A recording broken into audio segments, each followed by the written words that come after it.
Throughout history, humans have turned to myths and legends to make sense of the world around them.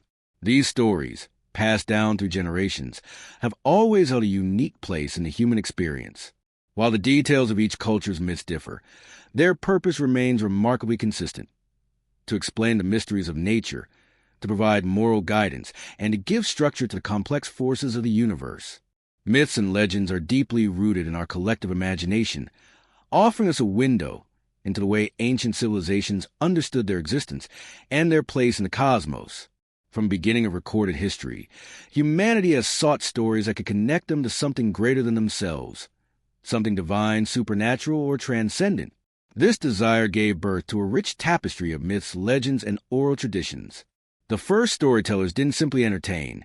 They conveyed essential truths about life, death, the gods, and the unseen forces that shaped human fate. In these stories, gods walked among mortals, powerful forces ruled the seasons, and the very fabric of reality was woven with magic and mystery. One of the most profound aspects of mythology is its universality. No matter where you are in the world or which civilization you study, you'll find that certain themes appear again and again. These recurring themes, creation, destruction, love, sacrifice, and transformation, speak to fundamental aspects of the human condition. Whether it's the Greeks explaining the origins of the universe through the Titans, or the ancient Egyptians telling tales of the gods who created the world, the same core questions echo through the stories of different cultures. How did the world come into being? What happens after we die? Why do we struggle and suffer? And what does it mean to be human? In fact, mythology serves a dual function, both as a mirror reflecting the values and beliefs of a particular culture, and as a bridge connecting us to the collective consciousness of humanity. Myths and legends allow us to examine the ways different societies have sought answers to the same existential questions. While the answers may vary, the underlying quest for meaning remains constant. For many ancient cultures, mythology wasn't just a collection of stories. It was a system of knowledge, a way to explain everything from natural phenomena to societal structures. The sky wasn't just a vast expanse. It was the home of gods and divine beings. The sea wasn't merely water. It was a realm of powerful spirits, mysterious creatures, and mythic heroes. The mountains, the forests, the rivers, each had its own story, its own sacred significance. Myths allowed these ancient peoples to perceive the world not just as a physical space, but as a living, breathing entity filled with unseen forces that shaped their lives. At the heart of many myths is the idea of balance, of harmony between humans, nature, and the divine. Myths often depict struggles between gods, heroes, and monsters, with the ultimate goal being the restoration of order. These stories are not just fantastical narratives. They serve as guides to living a meaningful life. The gods in these myths often represent both the highest ideals and the deepest fears of humanity, with their actions mirroring complexities of human nature. Whether the gods are capricious and vengeful or wise and just, they serve as reflections of the forces that govern human society and existence. For example, in ancient Greek mythology, the gods of Mount Olympus, Zeus, Hera, Athena, and the others, were more than just immortal beings with immense power. They represented human virtues and vices, and their interactions often reflected the complex and unpredictable nature of human relationships. Zeus, the king of the gods, might be wise and just, but he was also prone to fits of jealousy and anger. Hera, his wife, represented loyalty and motherhood, but also the destructive power of jealousy. These divine figures were reflections of the very traits that people saw in themselves, their rulers, and their communities. Similarly, in other cultures, gods and heroes were created to embody the ideals that were most important to the people who told their stories. In Norse mythology, the gods of Asgard, like Odin, Thor, and Freya, embody qualities like bravery, wisdom, and sacrifice. These were virtues the Norse people valued deeply, especially as they faced the harsh and unforgiving landscape of their homeland. Myths like these taught people how to live with honor and courage in the face of overwhelming challenges. Myths also offer a way to make sense of the natural world, which had often seemed unpredictable and dangerous. For early societies, explaining why the sun rose and set, why storms raged, or why the seasons changed was a way of gaining control over an otherwise mysterious universe. Myths of creation provided a structure for understanding the origins of the earth, the sky, the sea, and the creatures that roamed them. And through these stories, Ancient people were able to find meaning in their daily lives and routines. Yet, despite their origins in ancient times, myths and legends still have a significant impact on our modern world. The stories of gods and heroes continue to resonate with us because they speak to universal truths that transcend time and culture. These stories address the human need to understand our place in the universe, the nature of good and evil, and the eternal quest for meaning in an often chaotic and uncertain world. As we journey through the myths and legends of various cultures, we will encounter gods who create and destroy, heroes who face impossible odds, and monsters that challenge the very fabric of reality. Each myth is a story within a story, a window into a world of imagination, belief, and wonder. And though the ancient voices that first told these stories have long since faded, the lessons they impart continue to shape the way we see the world today. In the next sections, we will dive deeper into the individual myths and legends from different cultures, each offering a unique perspective on the human experience. As we explore these ancient stories, we will see how the themes of love, loss, bravery, and the search for meaning remain as relevant today as they were thousands of years ago. By understanding the myths that have shaped civilizations, we can gain a greater appreciation for the wisdom of our ancestors and the timeless stories they left behind. As we embark on this journey through myth, we do so not only to explore ancient cultures, but also to tap into the deep well of human creativity, belief, and imagination. The myths and legends we will encounter have the power to transport us to faraway places, to mystical realms, and to forgotten times. But above all, they offer us a way to connect with the universal stories that bind us all, stories that are as old as humanity itself, yet as timeless as the stars in the night sky.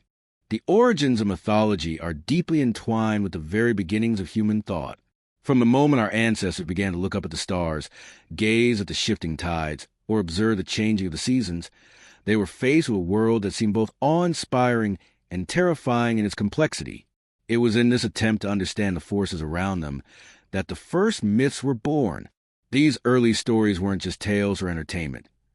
They were essential frameworks for understanding existence itself. They provided answers to the most profound questions. Why does the sun rise? What happens after death? How did the world come into being?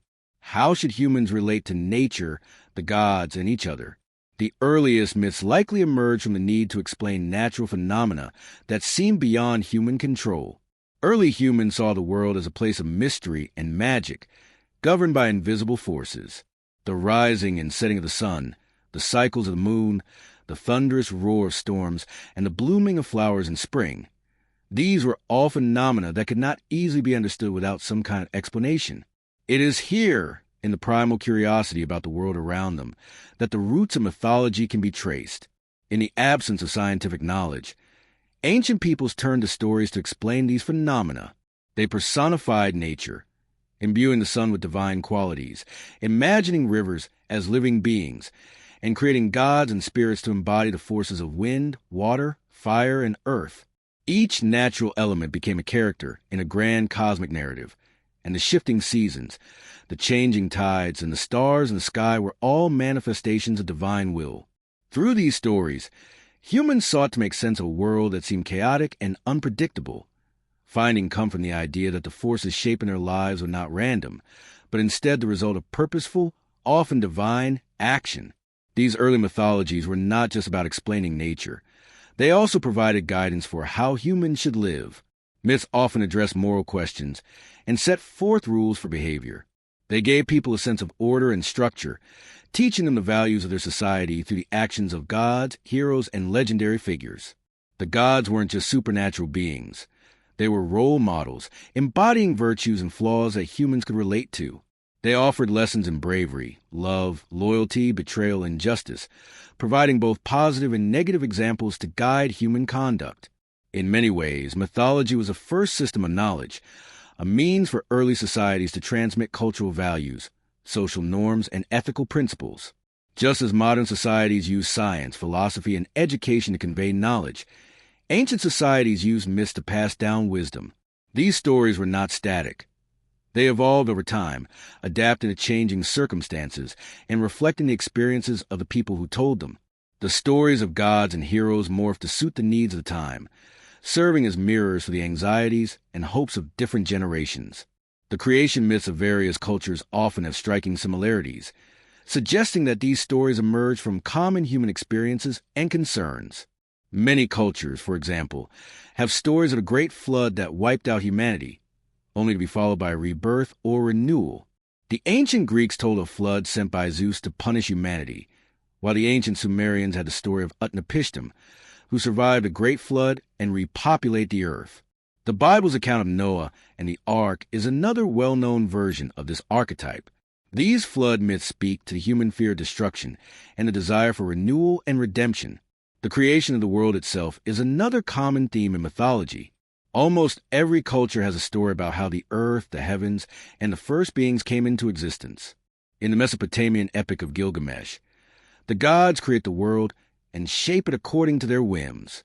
In Norse mythology, the world begins with a great void, from which the gods form the earth, sky, and seas. In many indigenous cultures, the earth is believed to have been shaped by great spiritual beings or animals who molded the land and gave rise to the first humans. These creation stories are attempts to answer one of humanity's oldest questions. How did we come to be? What is the origin of the world? But mythology also had a practical function. In early agricultural societies, where the cycles of planting and harvesting were central to survival, myths often explained the changing of the seasons and the cycles of growth. The gods became personifications of the land itself. The ancient Egyptians, for instance, revered the Nile River as a divine entity, believing that the god Hapi controlled the flooding of the river that fertilized their land each year. Similarly, the Greeks personified Demeter as the goddess of the harvest, whose grief over the abduction of her daughter Persephone explained the changing of the seasons. The agricultural nature of many early societies meant that these myths were not just abstract stories. They were intimately connected to daily life. Myths dictated when to plant, when to harvest, and when to make offerings to the gods to ensure a bountiful crop.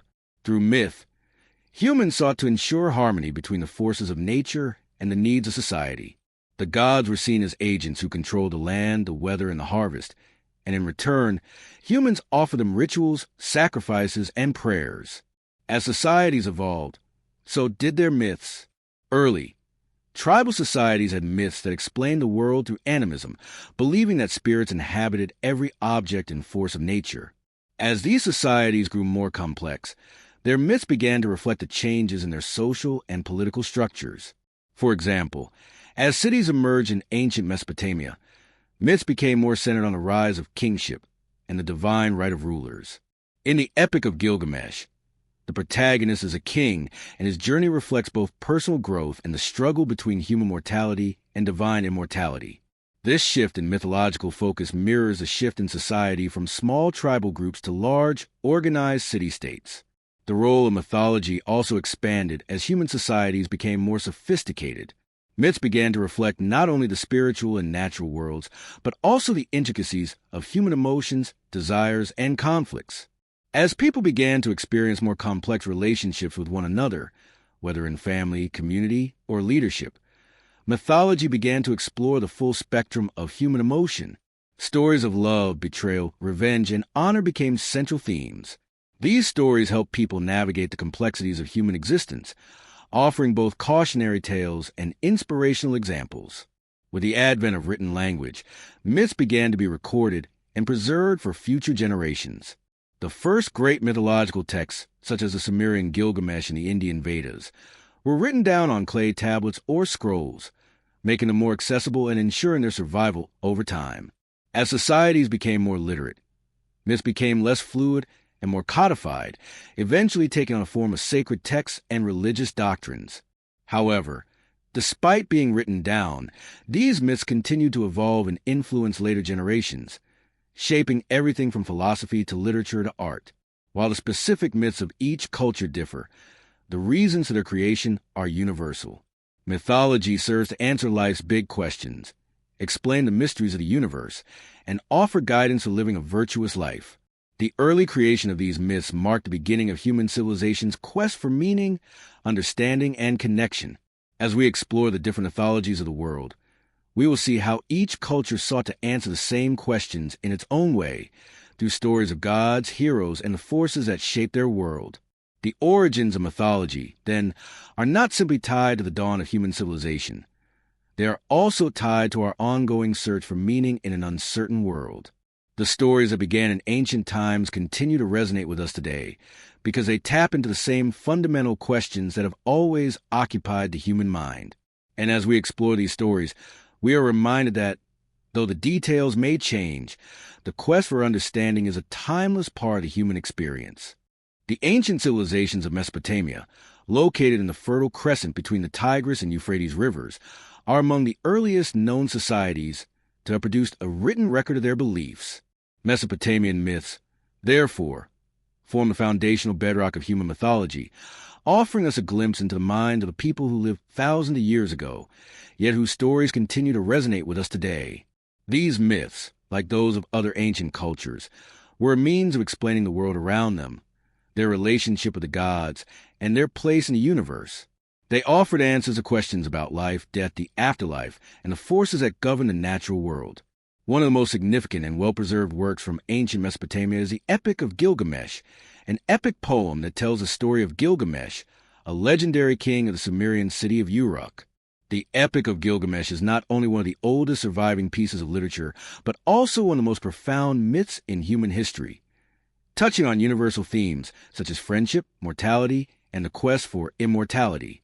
The story of Gilgamesh offers insights into the values, beliefs, and worldview of the Mesopotamians, while also showcasing the timeless human struggle with the inevitability of death. In the Epic of Gilgamesh, Gilgamesh is portrayed as two-thirds divine and one-third human. His semi-divine nature sets him apart from ordinary men, but also creates a sense of isolation, as he is not fully mortal nor fully God. This duality is central to his character and his journey throughout the epic. At the beginning of the story, Gilgamesh is a powerful and tyrannical ruler, using his strength and authority to impose his will upon his people.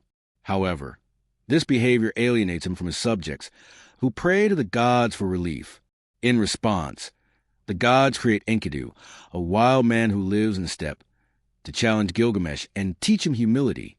The relationship between Gilgamesh and Enkidu is one of the most touching and transformative aspects of the epic.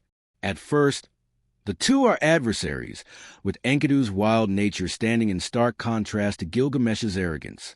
However, their encounter becomes a profound moment of bonding, and the two become the closest of friends. Enkidu teaches Gilgamesh the value of friendship, loyalty, and compassion, lessons that will play a crucial role in the king's later journey. Together, they embark on a series of adventures, including the slaying of the monster Humbaba and the killing of the Bull of Heaven, which further solidifies their bond. The Epic of Gilgamesh takes a dramatic turn when Enkidu falls ill and dies, a punishment from the gods for the two friends' defiance.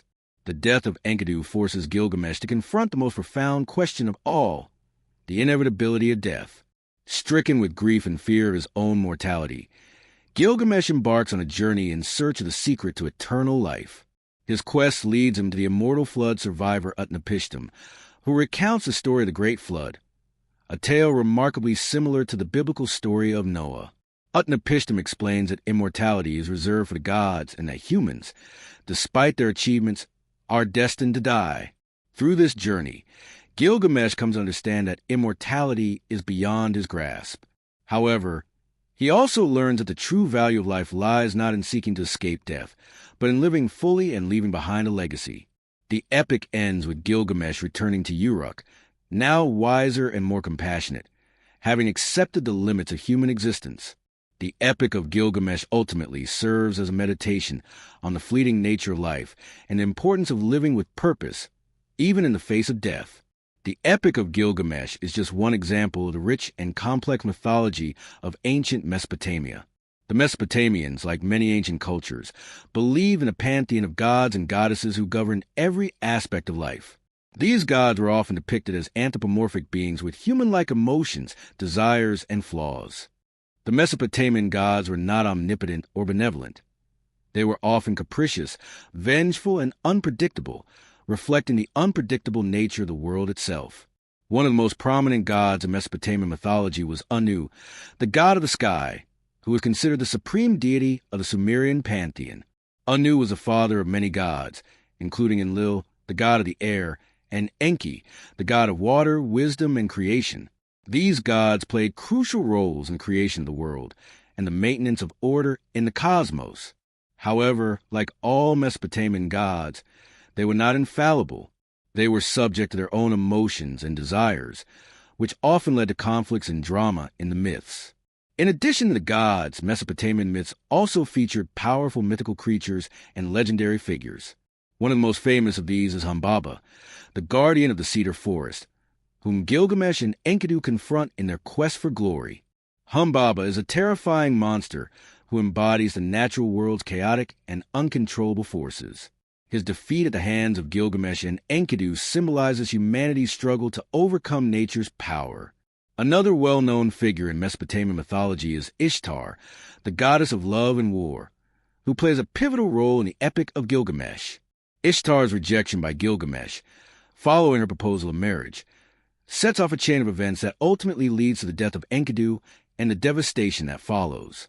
The Mesopotamians also believed in a complex and detailed afterlife. Unlike some other ancient cultures, the Mesopotamians did not view the afterlife as a place of reward for the righteous or punishment for the wicked.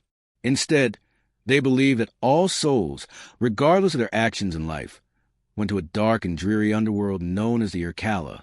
This underworld was ruled by the goddess Ereshkigal, and the souls of the dead were thought to live in a shadowy existence, cut off from the world of the living. The idea of the afterlife in Mesopotamian mythology was one of grim acceptance rather than hope or fear, reflecting the harsh realities of life in the ancient Near East. In addition to the god and goddesses of their mythology, the Mesopotamians had a deep belief in the forces of fate and destiny. In many myths, the gods would decree the fate of a person, and that fate was often inescapable. The concept of fate was central to Mesopotamian thought, and it is evident in the Epic of Gilgamesh, where Gilgamesh's destiny is shaped by the will of the gods. The Mesopotamians believed that the gods had the power to control the fate of individuals and even entire civilizations. This belief in fate gave rise to the practice of divination and the interpretation of omens, which were used to guide decision-making and predict the future. In summary, the myths of ancient Mesopotamia offer a rich and profound window into the lives and beliefs of one of the earliest great civilizations. From the epic journeys of Gilgamesh to the complex pantheon of gods and the grim vision of the afterlife, Mesopotamian mythology reveals a worldview that was deeply intertwined with the forces of nature, fate, and the divine. Through these stories, the Mesopotamians sought to understand their place in a world that was often unpredictable, chaotic, and at times unforgiving. These ancient myths continue to resonate with us today, reminding us of the timeless human struggles with mortality, destiny, and the search for meaning in an uncertain world. Greek mythology stands as one of the most well-known and enduring mythological traditions in the world. The myths of ancient Greece are rich in detail, populated by a vast array of gods, heroes, and mythical creatures, each representing different aspects of human nature, the natural world and the divine. These stories have been passed down through generations and have shaped not only Western literature and art, but also the way we think about fate, heroism, and the relationship between humanity and the gods. At the heart of Greek mythology lies the pantheon of gods who resided on Mount Olympus. The gods were not omnipotent or infallible, as in some other traditions, but instead were very much like humans in their emotions, desires, and behavior. They were powerful and immortal, yet they were still subject to jealousy, anger, love, and revenge. This anthropomorphic nature made the gods relatable to the people of ancient Greece, allowing them to reflect human virtues and flaws. The gods embodied both the beauty and the chaos of existence, serving as models for both good and bad behavior, and their stories often contain moral lessons. The king of the gods, Zeus, was the ruler of the heavens and the earth. He was associated with the sky, thunder, and justice, and he was the ultimate authority in the Greek pantheon. However, despite his supreme power, Zeus was far from perfect. His many affairs with mortal women, often resulting in the birth of demigods and heroes, were a source of both conflict and intrigue in Greek mythology. These relationships often led to jealousy and wrath from his wife, Hera, the queen of the gods, who personified marriage and fidelity. Hera's jealousy and vengeance in these myths reveal the complexities of the gods' personalities, as well as their tendency to involve themselves in the affairs of humans. Zeus's siblings played important roles in the mythological landscape. Poseidon, the god of the sea, was a volatile figure whose control over the oceans and storms made him both revered and feared. His trident, which could cause earthquakes and floods, symbolizes immense power. Hades, the god of the underworld, ruled over the realm of the dead, overseeing the souls of the departed. While Hades was often depicted as stern and unyielding, he was not as malevolent as some other mythological figures. His abduction of Persephone, the goddess of spring, into the underworld is one of the most poignant and widely known myths, symbolizing the changing of the seasons and the cycle of life and death. Among the many other gods and goddesses of Greek mythology, Athena, the goddess of wisdom and warfare, and Apollo, the god of the sun, music, and prophecy, are among the most prominent. Athena, born fully grown in armor from the head of Zeus, was a symbol of intelligence, strategy, and justice. She was often depicted as a protector of cities, particularly Athens, which was named in her honor. Apollo, on the other hand, represented a harmonious aspect of life, including music, medicine, and the arts. His twin sister, Artemis, was the goddess of the hunt and the protector of young women, often shown with a bow and arrow. Apollo's pursuit of the beautiful nymph Daphne, who transformed into a laurel tree to escape his advances, is one of the more tragic love stories in Greek mythology, illustrating the capricious nature of both the gods and their human counterparts. However, it was not only the gods who captured the imagination of the ancient Greeks. Greek mythology is also rich with tales of heroes, mortals who were often granted special abilities or divine favor, and whose exploits shaped the history of the mythological world. Heroes like Heracles, Hercules, Perseus, and Theseus embodied the qualities of bravery, strength, and determination, but they also faced extraordinary challenges that tested their courage and moral character. Heracles, perhaps the most famous of the Greek heroes, was the son of Zeus and the mortal Alcmene. His myth is one of the most enduring in Greek mythology, largely due to his 12 labors, a series of near-impossible tasks that he was forced to complete as a punishment for the crime of killing his wife and children in a fit of madness, a tragedy caused by the jealousy of Hera. Heracles' labors, which included slaying the Nemean lion, capturing the golden hind of Artemis, and cleaning the Augean stables, represent the triumph of human strength, ingenuity, and perseverance. Despite his divine parentage, Heracles was portrayed as a deeply flawed figure, struggling with his own inner demons, and his story explores themes of redemption, atonement, and the complex relationship between fate and free will. Perseus, another heroic figure, is best known for his quest to slay the Gorgon Medusa, whose gaze could turn anyone to stone. Armed with gifts from the gods, including a shield from Athena, winged sandals from Hermes, and a sword from Hephaestus, Perseus is a classic example of the hero who embarks on a dangerous journey, armed with both divine assistance and his own courage. Perseus' triumph over Medusa and his later rescue of Andromeda from a sea monster highlight themes of bravery, sacrifice, and the rewards of heroism. Theseus, the legendary king of Athens, is famous for his defeat of the Minotaur, a half-man, half-bull creature that lived in the labyrinth on the island of Crete. Theseus' victory was not only a triumph of physical strength, but also of intelligence and strategy, as he used a ball of thread to navigate the labyrinth and escape after slaying the beast. The story of Theseus reflects the Greek ideal of the hero as a combination of strength, wisdom, and virtue, and also underscores the theme of the hero's journey, a common motif in mythologies around the world. One of the most famous Greek myths is that of the Trojan War, an epic tale of love, betrayal, and revenge. The war was sparked by the abduction of Helen, the wife of King Menelaus of Sparta, by Paris, the Prince of Troy.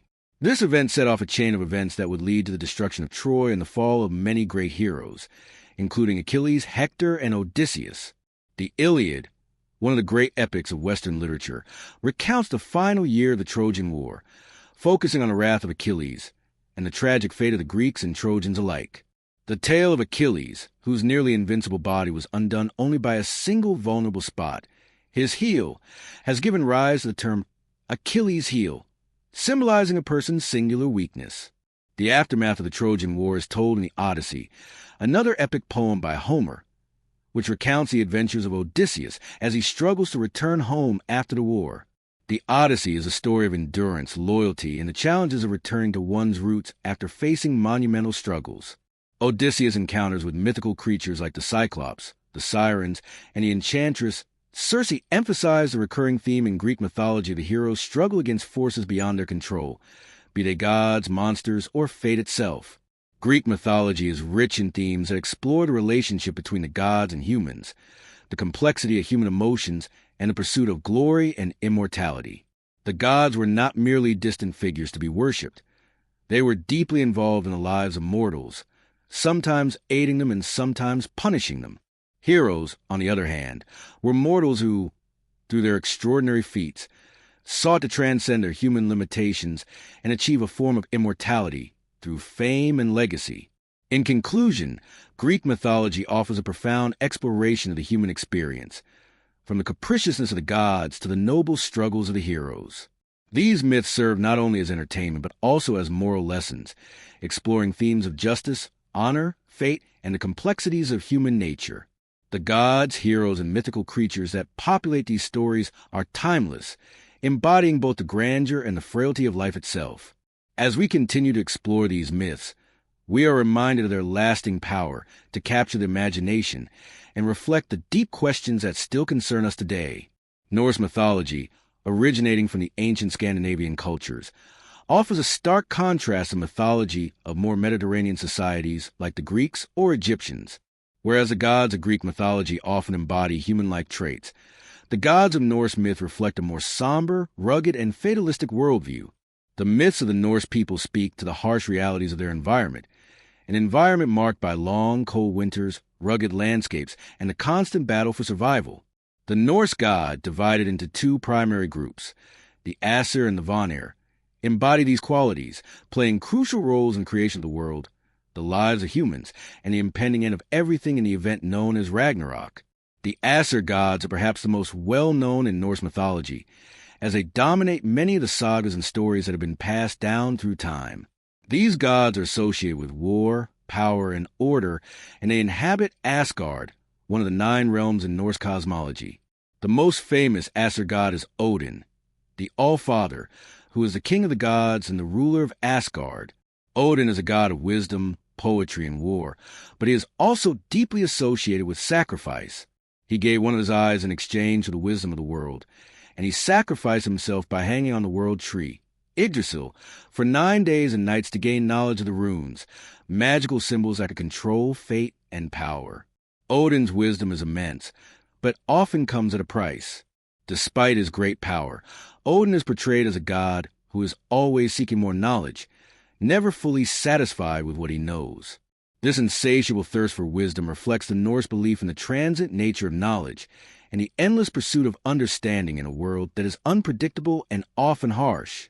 Odin's 2 ravens, Hugin and Munin, represent his thoughts and memory, and they fly across the world every day to bring back information, further emphasizing his desire to know all that happens in the realms. Thor, Odin's son, is another key figure in Norse mythology. Unlike his father, who is a god of wisdom and subtlety, Thor is a god of strength and protection. He is a defender of Asgard and protector of mankind, often depicted wielding his hammer, Mjolnir, which he uses to combat the giants, beings that embody chaos and destruction in Norse thought. Thor's heroic deeds are often centered around his battles with the giants, including the slaying of the serpent Jormungandr, which is foretold to bring about the end of the world during Ragnarok. Thor's actions symbolize the struggle between order and chaos, a recurring theme in Norse mythology, as well as the idea of protecting the weak and maintaining balance in the world. Another important Aesir god is Frigg, Odin's wife and the goddess of marriage and motherhood. Frigg embodies the qualities of love, fertility, and protection, but she is also associated with fate and foreknowledge. In the myths, Frigg has the ability to see the future, yet she does not always intervene to prevent tragedy. This reflects the Norse belief in fate and destiny, where the gods themselves are bound by certain inevitable events, even if they are powerful enough to shape the world.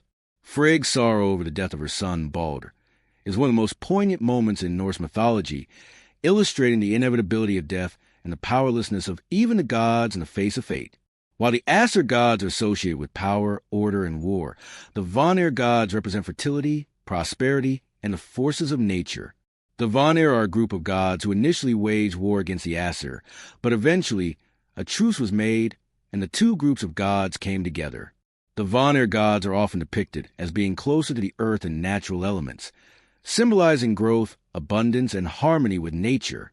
Njord, the god of the sea and wealth, and his children, the twins Freyr and Freya, are among the most prominent of the Vanir. Njord is often associated with the ocean, winds, and seafaring, while Freyr, his son, is the god of fertility and agriculture. Freya, his daughter, is the goddess of love, beauty, and war. She is often depicted as a powerful and independent deity, whose love for the heroine and her ability to shapeshift into a falcon adds layers of complexity to her character.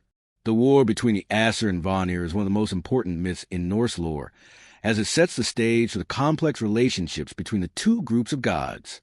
After a bloody conflict that left both sides exhausted and wounded, a truce was reached, and the gods exchanged hostages to cement the peace. The Vanir sent their wisest member, Mimir, to the Aesir, while the Aesir sent their wise god, Honir, to the Vanir. This exchange led to a deeper connection between the two groups, highlighting the idea of unity and cooperation despite differences. However, despite this truce, the gods are not immune to conflict, and their actions are often driven by personal desires and ambitions. In many ways, Norse mythology is a story of gods who, like humans, struggle with their inner conflicts, emotions, and fates. The gods are not portrayed as perfect beings. They are complex, flawed, and often caught in a cycle of actions that lead to unavoidable consequences. The concept of Ragnarok, the prophesied end of the world, is perhaps the most defining feature of Norse mythology.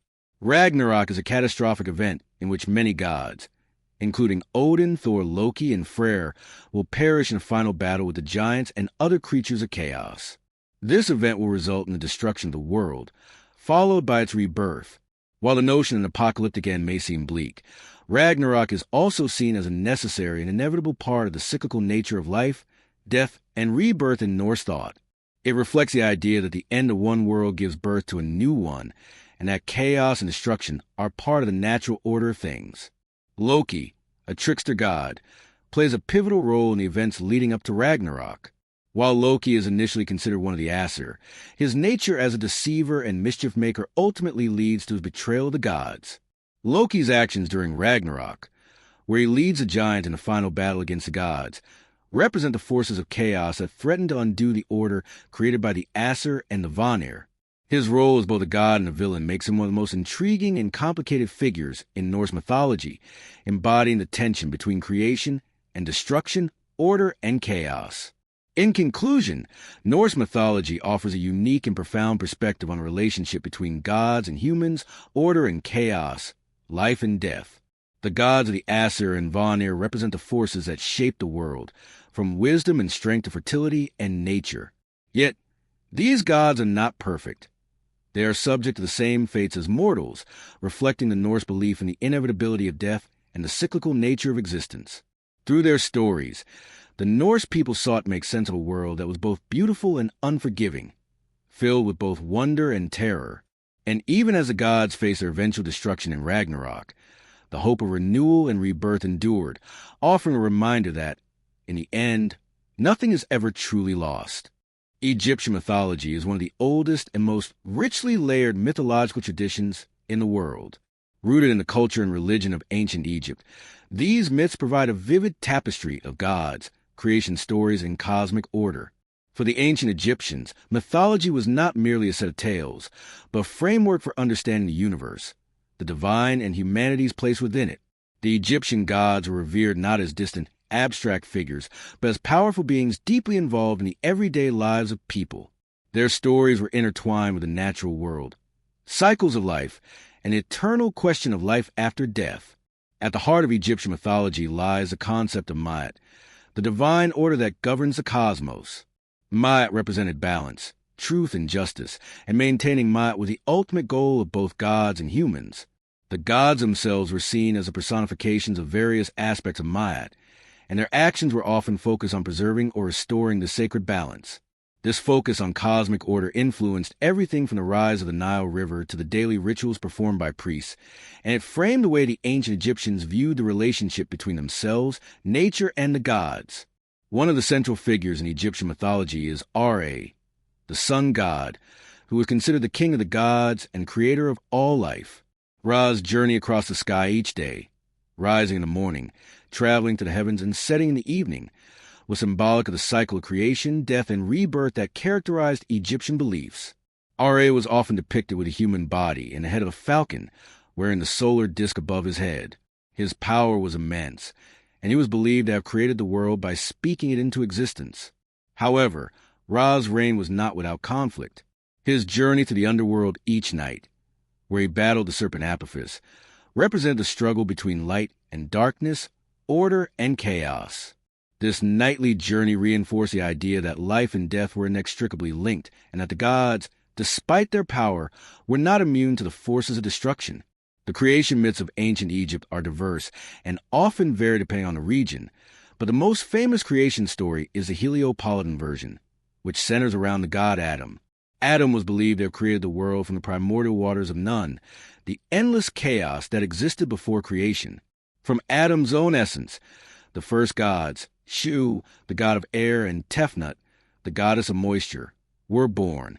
These two deities were fundamental in the creation of the earth and sky, and their offspring, Geb the earth and Nut the sky, became the foundational figures in the Egyptian cosmology. The god Osiris, the god of life, death, and resurrection, and his brother Set, the god of chaos and destruction, were also born from this cosmic family, with Osiris representing fertility, law, and kingship, while Set embodied the forces of disorder and violence. The myth of Osiris is one of the most enduring and complex in Egyptian mythology.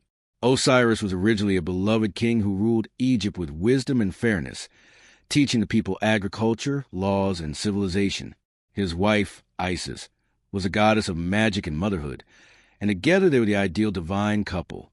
However, Osiris's brother, Set, who was envious of Osiris's power, plotted his brother's downfall. In a dramatic turn of events, Set trapped Osiris in a coffin, which he then cast into the Nile River, where it was carried away and eventually became lodged in a tree. Upon discovering his body, Isis and her sister Nephthys performed a magical ritual to resurrect Osiris, but before he could fully return to life, Set discovered what had happened and dismembered Osiris's body, scattering the pieces across Egypt. Isis, with the help of her sister Nephthys and the god Anubis, recovered and reassembled Osiris's body, performing the ritual of resurrection. From this act of rebirth, Osiris was able to rule over the underworld as the god of the dead, while his son, Horus, later avenged his father's death by defeating Set in a battle for the throne. The myth of Osiris represents many important themes in Egyptian mythology, particularly the ideas of death, resurrection, and the eternal struggle between order and chaos. Osiris's death and resurrection symbolize the cycle of nature, the flooding and reseeding of the Nile, the cycles of plant growth, and the idea of renewal. His role as a ruler of the underworld further reinforced the Egyptian belief in the afterlife, where souls would be judged based on their deeds in life. The heart of the deceased would be weighed against a feather of Maya to determine whether they would be granted eternal life or devoured by the demon Ammit. This focus on the afterlife was central to Egyptian religious practice, as the Egyptians believed that the soul's fate depended on its adherence to Ma'at. Another significant deity in Egyptian mythology is Isis, who is often regarded as the archetype of the ideal mother and wife. She was revered as the goddess of healing, magic, and protection, and her devotion to her husband Osiris and her son Horus made her one of the most beloved figures in Egyptian mythology. Isis's magical abilities were said to be unparalleled, and she was believed to possess the knowledge to heal the sick, protect the dead, and even reverse death itself. Her role as protector of kings and the living, as well as her association with fertility and motherhood, made her a central figure in the religious practices of ancient Egypt. The worship of Isis spread far beyond Egypt, and her influence was felt in many other cultures throughout the ancient Mediterranean world. Horus, the son of Osiris and Isis, was another important god in Egyptian mythology. Horus is typically depicted as a falcon, or as a man with the head of a falcon. He is best known for his role as the avenger of his father's death and the defender of Egypt against the forces of chaos represented by Set. Horus's victory over Set was seen as a triumph of order over disorder, and his role as the god of kingship made him the patron deity of the pharaohs, who were believed to be his earthly incarnations. The pharaoh's divine right to rule was symbolized by the Eye of Horus, a powerful amulet that was thought to protect its wearer and bring good fortune. In addition to these well-known gods, Egyptian mythology includes a host of other deities that represent various aspects of life, nature, and the divine. Anubis, the jackal-headed god, was associated with embalming and the protection of the dead, while Thoth, the ibis-headed god, was the god of writing, wisdom, and knowledge. Hathor, the cow-headed goddess, was associated with love, motherhood, and music, and she was often depicted as a nurturing and benevolent figure. The sun god Ra, meanwhile, was not only a symbol of life and light, but also a harbinger of judgment, for it was he who would oversee the judgment of souls in the afterlife. The ancient Egyptians believed that the gods and their actions shaped every aspect of the natural world. The rising of the Nile, the growth of crops, the flooding of the river, each of these phenomena was seen as a divine act, a manifestation of the god's will. The pharaoh, as both a divine ruler and an intermediary between the gods and the people, played a central role in maintaining Ma'at and ensuring that the cosmic order was upheld. The elaborate rituals and offerings made to gods were a means of ensuring divine favor and prosperity, and they were seen as necessary to keep the forces of chaos at bay. In conclusion, Egyptian mythology offers a profound exploration of the relationship between gods and humans, life and death, order and chaos. The gods of Egypt were not distant or abstract figures. They were deeply embedded in the daily lives of people, shaping their understanding of the world and their place within it. Through the stories of Osiris, Ra, Isis, Horus, and many others, the Egyptians sought to explain the mysteries of creation, the cycles of nature, and the eternal journey of the soul. These myths remain a testament to the ancient Egyptians' enduring belief in the power of the divine and the eternal struggle to maintain balance and harmony in the world. Hindu mythology, one of the most intricate and vast mythological traditions in the world, draws from a deep spiritual and philosophical understanding of the universe. Rooted in the ancient texts of the Vedas, Upanishads, Puranas, and epics like the Mahabharata and the Ramayana, Hindu mythology presents a pantheon of gods and goddesses that embody various aspects of creation, preservation, destruction, and transformation. The stories within Hindu mythology are not merely legends. They convey profound lessons about the nature of existence, the eternal cycle of life, death and rebirth, and the quest for spiritual liberation. At the heart of Hindu cosmology is the concept of the Trimurti, the triad of three principal deities who are responsible for creation, maintenance, and destruction of the universe. These three gods, Brahma, Vishnu, and Shiva, represent the cyclical nature of the cosmos and the eternal rhythm of existence. Together, they symbolize the creation, preservation, and eventual dissolution of the universe, which is a continuous process. The interplay between these three deities illustrates a Hindu understanding that life is in constant flux, and that creation and destruction are two sides of the same coin.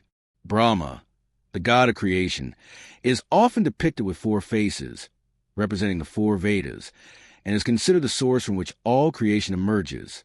In Hindu belief, Brahma created the world and all living beings from his own essence, giving rise to the diversity of life forms. Despite his immense power, Brahma is often regarded as less worshipped compared to other gods like Vishnu and Shiva, which may stem from the fact that his role in creation is considered to be a one-time event. Once the world is created, his work is thought to be complete. This idea of Brahma's attached involvement in the ongoing cycles of the universe reflects a Hindu understanding of divine involvement in the physical world. Creation, while fundamental, is merely the beginning of an endless cycle that requires constant care and nurturing. Vishnu, the god of preservation, plays a central role in Hindu mythology as the protector and sustainer of the universe. Vishnu is often depicted as a handsome figure with blue skin, holding a conch shell, a discus, a mace, and a lotus flower. His role as a preserver is manifested through his countless avatars, incarnations, which he assumes to restore cosmic order whenever he is threatened by evil forces or chaos. The most famous of Vishnu's avatars are Rama and Krishna, both of whom are central figures in the Ramayana and the Mahabharata, two of the most important texts in Hindu mythology. Rama, the seventh avatar of Vishnu, is considered the ideal king, a symbol of righteousness, courage, and devotion. His story, told in the Ramayana, is one of the most beloved and revered in Hindu tradition. Rama's journey to rescue his wife, Sita, from the demon king Ravana, is filled with moral dilemmas and heroic feats. Through his unwavering adherence to dharma, righteousness, Rama represents the ideal of virtue and duty. His devotion to his wife, his loyalty to his family, and his respect for his father's word make him a model of idealized behavior for Hindus. Krishna, another avatar of Vishnu, is perhaps the most beloved and complex figure in Hindu mythology. Krishna's life is rich with stories that range from playful childhood exploits to deep philosophical teachings. As a young child, Krishna is known for his mischievous pranks, especially stealing butter from the homes of his devotees, which symbolizes his playful nature and his intimate connection with his devotees. As an adult, Krishna's role as a warrior and a teacher is most famously depicted in the Bhagavad Gita, a spiritual and philosophical text that is part of the Mahabharata. In the Bhagavad Gita, Krishna provides guidance to the Prince Arjuna on the nature of duty, righteousness, and eternal soul, offering insights into the paths of devotion, bhakti, knowledge, jnana, and selfless action, karma. While Vishnu's role is to preserve the universe, Shiva, the third deity of the Trimurti, represents its destruction and eventual transformation. Shiva is often depicted as a meditative figure with a third eye, a crescent moon on his head, and a serpent around his neck. He is a god of paradoxes, both a destroyer and creator, both fierce and compassionate. Shiva's destruction is not an act of cruelty, but a necessary part of the cycle of existence, for it is through destruction that new creation can emerge. In Hindu mythology, Shiva is often shown performing the cosmic dance, the Tandava, which symbolizes a constant rhythm of creation, preservation, and destruction. This dance encapsulates the Hindu understanding that all things must eventually pass away to make room for new forms of life and creation. Shiva's consort is Parvati, who is the embodiment of love, fertility, and devotion. Together, they are the parents of Ganesha, the beloved elephant-headed god who is worshipped as a remover of obstacles and the patron of wisdom and learning. Parvati, with her many forms, such as Durga and Kali, represents the dynamic feminine energy of the universe. Durga is the fierce warrior goddess who fights against evil and is often depicted riding a lion or tiger, while Kali is a goddess of destruction, known for her fearsome appearance and her role in eradicating the forces of ignorance and chaos.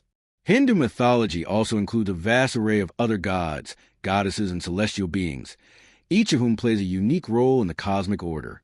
Lakshmi, the goddess of wealth and prosperity, is the consort of Vishnu and is often depicted with 4 arms, symbolizing the 4 goals of human life: dharma, righteousness; artha, prosperity; kama, pleasure; and moksha, liberation. Sarasvati, the goddess of knowledge, music, and the arts, is the consort of Brahma, and her role as the patron of learning and wisdom makes her one of the most revered deities in Hindu culture. In addition to the gods and goddesses, Hindu mythology also features a vast array of mythological creatures and beings, such as the Asuras, demons, and the Devas gods, who often engage in epic battles to uphold or disrupt cosmic order. The Mahabharata, one of the 2 great epics of Hinduism, tells the story of the Kurukshetra War, a cataclysmic battle between 2 branches of a royal family. The Mahabharata is not just a tale of war, but a rich philosophical and spiritual text that examines the nature of duty, justice, and righteousness. The Bhagavad Gita, the dialogue between the Prince Arjuna and Krishna during this war, is a key section of the Mahabharata and contains some of the most profound teachings in Hindu philosophy. Hindu mythology also emphasizes the concept of karma and reincarnation.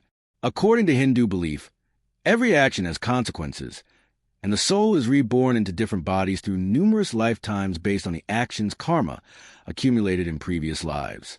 This cycle of birth, death, and rebirth is known as samsara, and the ultimate goal of Hinduism is to break free from this cycle and attain moksha, or liberation, through spiritual practices such as meditation, devotion, selfless action, and knowledge.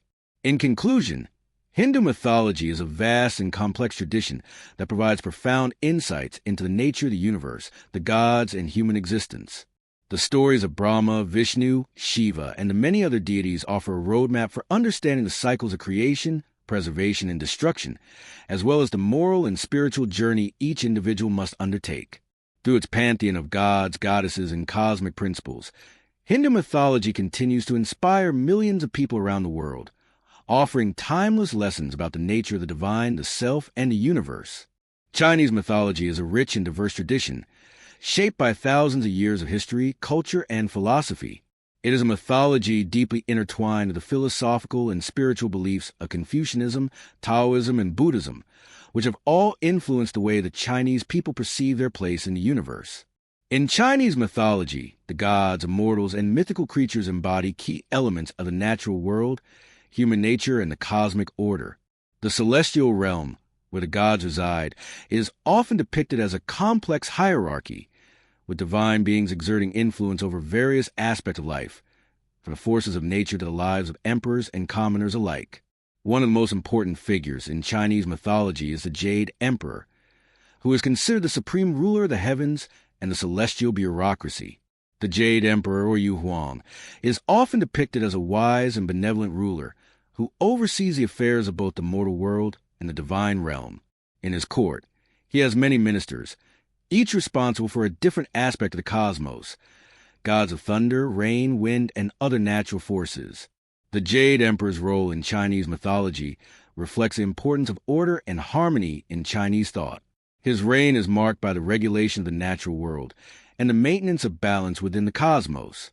The concept of Tian heaven, which is central Confucianism, is embodied by the Jade Emperor's rule, as it reflects the belief that the emperor, as the son of heaven, must rule with wisdom, virtue, and justice to maintain harmony between the earth and the heavens.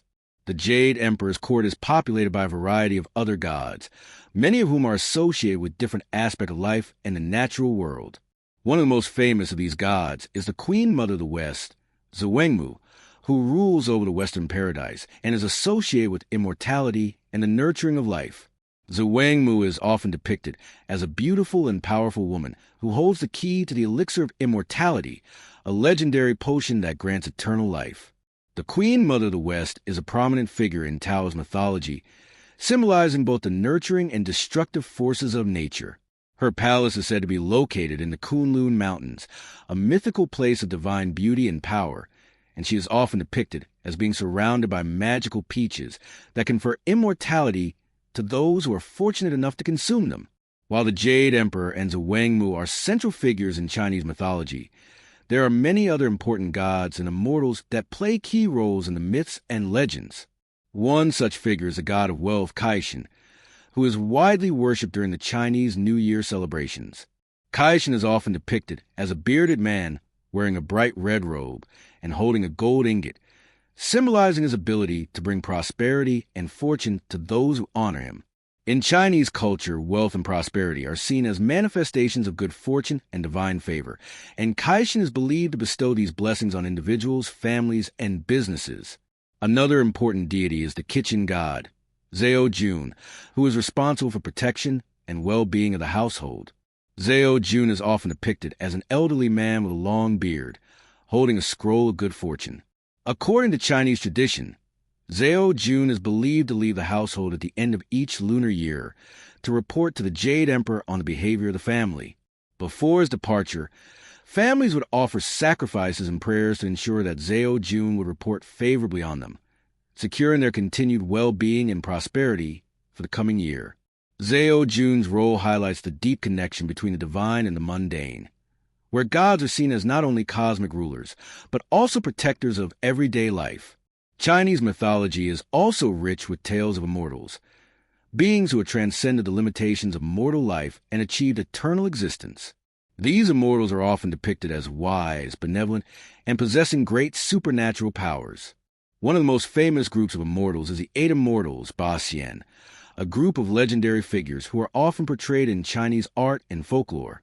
The Eight Immortals are typically depicted as elderly men and women, each with distinct personalities and powers.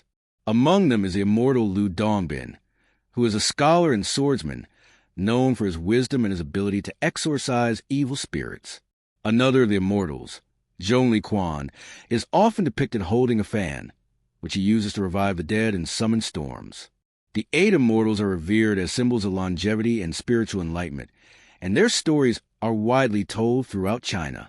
The immortals of Chinese mythology are often associated with the Taoist pursuit of immortality, which is believed to be attainable through spiritual cultivation, meditation, and the consumption of magical elixirs. Taoism teaches that immortality is not just a physical state, but a state of being that transcends the limitations of the body and mind. The search for immortality is a central theme in many Chinese myths, particularly those involving the elixir of life. The legendary figure, the Yellow Emperor, Huangdi, is said to have sought the elixir of immortality in order to rule the world eternally. He was guided by Taoist sages and alchemists who taught him the secrets of spiritual cultivation and the way to achieve eternal life. While the Yellow Emperor's quest for immortality was never fully realized, his journey symbolizes the Taoist belief in the possibility of transcending mortality through self-cultivation and harmony with the natural world. In addition to the gods and immortals, Chinese mythology is filled with mythical creatures that play significant roles in the cosmos. The dragon, in particular, is one of the most prominent and revered creatures in Chinese mythology. The Chinese dragon is not a malevolent force, as it often is in Western mythology, but a symbol of power, strength, and good fortune. Dragons are believed to have control over water, rainfall, and the seas, and they are often associated with the emperor, who is seen as the son of the dragon. The dragon also represents the balance of opposites, as it is often depicted with features that combine the characteristics of different animals, such as the antlers of a deer, the claws of an eagle, and the body of a serpent. This creature embodies a harmonious integration of nature's forces, representing both the creative and destructive powers of the cosmos. The phoenix is another important mythical creature in Chinese mythology, often representing rebirth and immortality. Like the dragon, the phoenix is a symbol of power and grace, and it is said to rise from the ashes of its own destruction, symbolizing the eternal cycle of life, death, and renewal. The phoenix's connection to the emperor is also significant, as it was believed that the appearance of the phoenix was a sign of imperial prosperity and harmony in the empire. Chinese mythology is also filled with stories of legendary heroes, sages, and legendary figures who exemplify virtues such as loyalty, wisdom, and courage. One of the most well-known figures is the archer Ho-Yi, who saved the world by shooting down 9 of the 10 suns that had risen in the sky and threatened to scorch the earth. Ho-Yi's story is a reflection of the Chinese belief in the importance of balance in nature and the need to maintain harmony between the forces of creation and destruction. In conclusion, Chinese mythology offers a rich and nuanced understanding of the divine, the natural world, and human existence. The gods, immortals, mythical creatures, and legendary heroes of Chinese mythology provide a window into the spiritual and philosophical beliefs that have shaped Chinese culture for millennia. Through its stories, Chinese mythology emphasizes the importance of balance, harmony, and the pursuit of spiritual enlightenment, offering timeless lessons on how to live in alignment with the natural order and transcend the limitations of mortality. Whether through the wisdom of the Jade Emperor, the pursuit of immortality, or the grace of the dragon and phoenix, Chinese mythology continues to inspire and shape the imagination of people around the world. Celtic mythology, rich in mysticism and deep connections to nature, is a treasure trove of magical beings, legendary heroes, and complex gods who once walked among mortals. Originating from the ancient Celtic tribes of Europe, particularly in regions like Ireland, Wales, Scotland, and Brittany, Celtic myths are closely tied to the land itself. These stories reflect the Celts' reverence for the natural world, their beliefs in the afterlife, and their understanding of fate and destiny. Central to Celtic mythology are the Siddhi, the supernatural race that lives in the otherworld, and the many great heroes whose tales continue to resonate in the collective imagination. One of the most prominent features of Celtic mythology is the idea of the otherworld, often represented as a parallel realm of existence that is invisible to mortal eyes but ever present. The Siddhi, or fairy folk, inhabit this realm, and it is believed that they have the power to cross into the human world, often through the veil of mist or in the hidden corners of forests, mountains, and ancient stone circles. The Siddhi are often depicted as ethereal beings, either benevolent or mischievous, who possess great magical powers. Some legends tell them appearing as beautiful men and women, while others describe them as fearsome warriors. In many stories, the Siddhi offer both blessings and curses to those who are brave or foolish enough to venture too close to their realm. The Siddhi are often associated with the Tuatha Dé Danann, a group of divine beings who are said to have once ruled Ireland before being driven underground into the mounds and hills of the landscape. According to myth, the Tuatha Dé Danann were skilled in magic and warfare, and were often seen as gods or semi-divine beings. These deities had dominion over various aspects of nature, such as the sea, the sun, and the earth, and were deeply intertwined with the landscape of Ireland itself. Though the Tuatha Dé Danann were eventually defeated by the Milesians, an invading human tribe, they did not perish.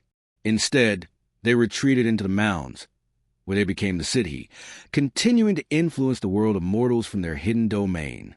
The tales of the Tuatha Dé Danann are among the most important in Celtic mythology. Some of the most well-known figures from this divine race include the great god Lugh, a god of light, war, and craftsmanship, and the goddess Brigid, who is associated with healing, poetry, and fertility. Lugh is often portrayed as a hero, wielding a magical spear and showing extraordinary skills in many fields. He was a leader of the Tuatha Dé Danann during the Great Battle against the Fomorians, an ancient race of monstrous beings who sought to dominate the world. In the Celtic myth of the Second Battle of Mag Tuired, Lugh's leadership and prowess were instrumental in the defeat of the Fomorians, solidifying his status as one of the most revered gods in the Celtic pantheon. Brigid, the daughter of the Dagda, the good god, is another central figure in the mythological landscape of the Celts. She is closely tied to the earth and the cycles of nature, particularly the seasons of spring and fertility. Brigid is also associated with the hearth, and her role as a protector of the home and family makes her a figure of great importance in Celtic society. In later Christianized versions of her myth, Brigid was transformed into Saint Brigid, a revered saint in Ireland, though her connections to the natural world and the divine persisted. But while the Sidhi and the Tuatha Dé Danann represent the gods and supernatural beings of the Celtic world, the mortal heroes of Celtic mythology play just as important a role. These heroes are often depicted as courageous warriors who venture into the otherworld, battle great beasts, or quest for magical treasures. One of the most famous Celtic heroes is Cú Chulainn, the central figure in the Ulster cycle of Irish mythology. Cú Chulainn is known for his incredible strength, his fierce loyalty, and his tragic fate. He is often depicted as a young man with a wild, uncontrollable nature, driven by an inner fire that makes him both a savior and a destroyer. Cú Chulainn's story is full of feats of strength and bravery, but it is also marked by tragedy and sorrow. One of the most famous stories about Cú Chulainn involves his battle with Queen Med's army, who are attempting to steal the prized brown bull of Cooley. Cú Chulainn defends the kingdom of Ulster single-handedly, taking on warriors much older and more experienced than himself, using his famous battle frenzy, known as a Ryestrad, to defeat them. However, despite his victory, Cú Chulainn is ultimately fated to die young, a tragic hero who sacrifices his life for the greater good. His death, marked by his standing against his enemies even as he is pierced by their spears, reflects the Celtic belief in the inevitability of fate and the idea that even great heroes cannot escape their destinies. Another prominent figure in Celtic mythology is King Arthur, the legendary British king, whose stories are woven throughout both Welsh and English myth. Arthur's tale is one of heroism, chivalry, and the search for the Holy Grail. While his legend is most famous for the Round Table and his knights, it is also deeply rooted in the mystical elements of Celtic mythology. Arthur is said to have been born under magical circumstances, with many versions of the story tying his birth to the otherworld and his connection to supernatural beings.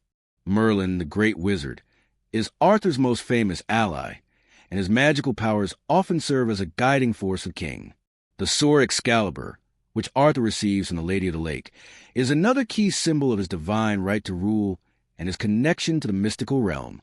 One of the most significant elements of Arthur's mythology is the search for the Holy Grail, a quest that is both literal and spiritual. The Grail is often depicted as a mystical, otherworldly object with the power to grant eternal life or spiritual enlightenment. The search for the Grail is not just a physical journey, but also a metaphor for the quest for personal transformation and divine understanding. In many versions of the myth, only the purest and most virtuous knights, such as Sir Galahad, are able to find the Grail, reflecting the Celtic idea that true wisdom and enlightenment are only accessible to those who are spiritually pure and worthy of divine favor. Celtic mythology also places a strong emphasis on the importance of the land and its connection to the gods and heroes. Many myths feature sacred sites such as hills, lakes, and groves, which are believed to be portals to the otherworld. The mystical relationship between the human world and the divine is illustrated in these sacred places, where the veil between the two realms is thin, and mortals can sometimes glimpse the gods or even interact with them. For the Celts, these places were not just geographic features. They were imbued with spiritual power and significance. At the heart of Celtic mythology lies the concept of fate, often represented by the Moirai, or Norns, goddesses who control the threads of life and destiny. Celtic heroes are frequently at the mercy of fate, bound by prophecies or destiny that they cannot escape, no matter how noble or brave they may be. This understanding of fate as both a guiding and constraining force shapes much of mythology, where even the greatest warriors must eventually face their mortality. In conclusion, Celtic mythology offers a rich and vivid exploration of the supernatural, the heroic, and the divine. The city, the Tuatha Dé Danann, and the immortal heroes like Cuchulainn and King Arthur embody the values and beliefs of a culture deeply connected to nature, spirituality, and the cycles of life and death. Through their stories, the Celts sought to understand the mysteries of existence, the role of the gods, and the inescapable nature of fate. These myths continue to captivate and inspire, offering timeless insights into the human condition and our relationship with the divine. Norse mythology, rich in its vivid imagery and dramatic tales of gods, giants, and cosmic battles, stands as one of the most intriguing mythological traditions in the world. Originating from the Scandinavian and Germanic regions, Norse mythology provides a framework for understanding the world, fate, and the eternal struggle between order and chaos. At its heart lies the belief in the 9 realms, interconnected worlds that are home to gods, creatures, and mortals alike. These realms are part of a vast cosmic tree known as Yggdrasil, the World Tree, which connects the different levels of existence. The 9 realms form the fundamental structure of Norse cosmology, each one representing a different facet of the universe. At the center of it all is Midgard, the realm of humans, which is connected to Asgard, the home of the gods, by the Bifrost, the Rainbow Bridge. Asgard is the domain of the Aesir, one of the 2 main groups of gods in Norse mythology. The Aesir are often depicted as powerful warriors and rulers who maintain order in the cosmos. The most famous of the Aesir gods is Odin, the All-Father, who governs the realms of knowledge, war, and death. Odin is often portrayed as a wise, yet mysterious figure, whose pursuit of knowledge and understanding is relentless. His many quests for wisdom, including sacrificing one of his eyes for a drink from the well of wisdom, illustrate his commitment to acquiring knowledge, even at great personal cost. Odin is also the god of war, and his hall Valhalla is the final resting place for brave warriors who die in battle, chosen by the Valkyries to fight alongside the gods during Ragnarok, the prophesied end of the world. Odin's son, Thor, is perhaps the most well-known of the Aesir gods, and his stories have captured the imagination of people for centuries. Thor is a god of thunder, lightning, and strength, often depicted wielding his mighty hammer, Mjolnir, which he uses to protect Asgard and the other realms from giants and other threats. Thor is seen as protector of both gods and mortals, a figure of immense power who stands against the forces of chaos. His battles with the Jotnar, or giants, are legendary, and his role as a defender of order makes him one of the most revered figures in Norse mythology. Thor's steadfastness, loyalty, and courage embody the values of the Norse people, who held honor and bravery in high regard. Alongside Odin and Thor, other gods and goddesses populate Asgard. Frigg, Odin's wife, is the goddess of marriage, motherhood, and fertility, and she plays a central role in the family dynamics of the gods. Freya, a member of the Vanir, another group of gods in Norse mythology, is the goddess of love, beauty, and fertility, as well as a powerful sorceress. Freya's beauty and power are legendary, and she is often depicted as a figure of immense strength and wisdom. Her association with love and fertility makes her one of the most beloved deities in the Norse pantheon. Freya also possesses a magical necklace called the Brisingdamen, which is said to have the power to control the forces of nature and ensure her dominance in the world of gods and mortals. The Vanir, the second group of gods in Norse mythology, are often contrasted with the Aesir in terms of their nature and characteristics. While the Aesir are primarily associated with war and governance, the Vanir are tied to fertility, prosperity, and nature. The most prominent of the Vanir gods are Enjarar, the god of the sea, winds, and wealth, and his children, Freyr and Freya. Freyr is the god of peace and fertility, often associated with the harvest and the growth of crops. His reign brings prosperity and abundance to the lands. The Vanir gods, although initially in conflict with the Aesir, ultimately became integrated into the Aesir's realm after the Great War between the two groups. This war, known as the Aesir-Vanir War, ended with a truce, leading to the exchange of hostages and the establishment of a shared pantheon. This act of cooperation between the two groups represents the Norse belief in balance, life and death, peace and war, prosperity and hardship, each serving a necessary role in the grand cycle of existence. The Jotnar, or giants, are perhaps the most significant adversaries in Norse mythology. These beings represent the forces of chaos, destruction, and the untamed wilderness. They are often depicted as large, fierce, and hostile, in constant opposition to the gods and the order they strive to maintain. The Jotnar are not entirely evil, however. They are part of the natural world, and their role is to challenge the gods and test their strength. The relationship between the gods and giants is complex, with many gods having personal connections to the giants. For example, Loki, the trickster god, is a Jotun by birth but is considered one of the Aesir. His role as an instigator of mischief and his ability to shift between sides exemplify the fluidity of good and evil in Norse mythology. Loki's actions ultimately lead to the events of Ragnarok, where he sided with the giant against the gods, bringing about the destruction of the world. Ragnarok, the end of the world, is one of the most famous and chilling aspects of Norse mythology. It is the prophesied battle that will bring about the death of many gods, including Odin, Thor, and Loki. The event is marked by natural disasters, such as the breaking of the Bifrost Bridge and the sun turning dark. The giants, led by Loki and his monstrous children, including the wolf Fenrir and the serpent Jormungandr, will rise against the gods, and the final battle will determine the fate of the 9 realms. Despite the catastrophic nature of Ragnarok, it is not seen as the end of existence.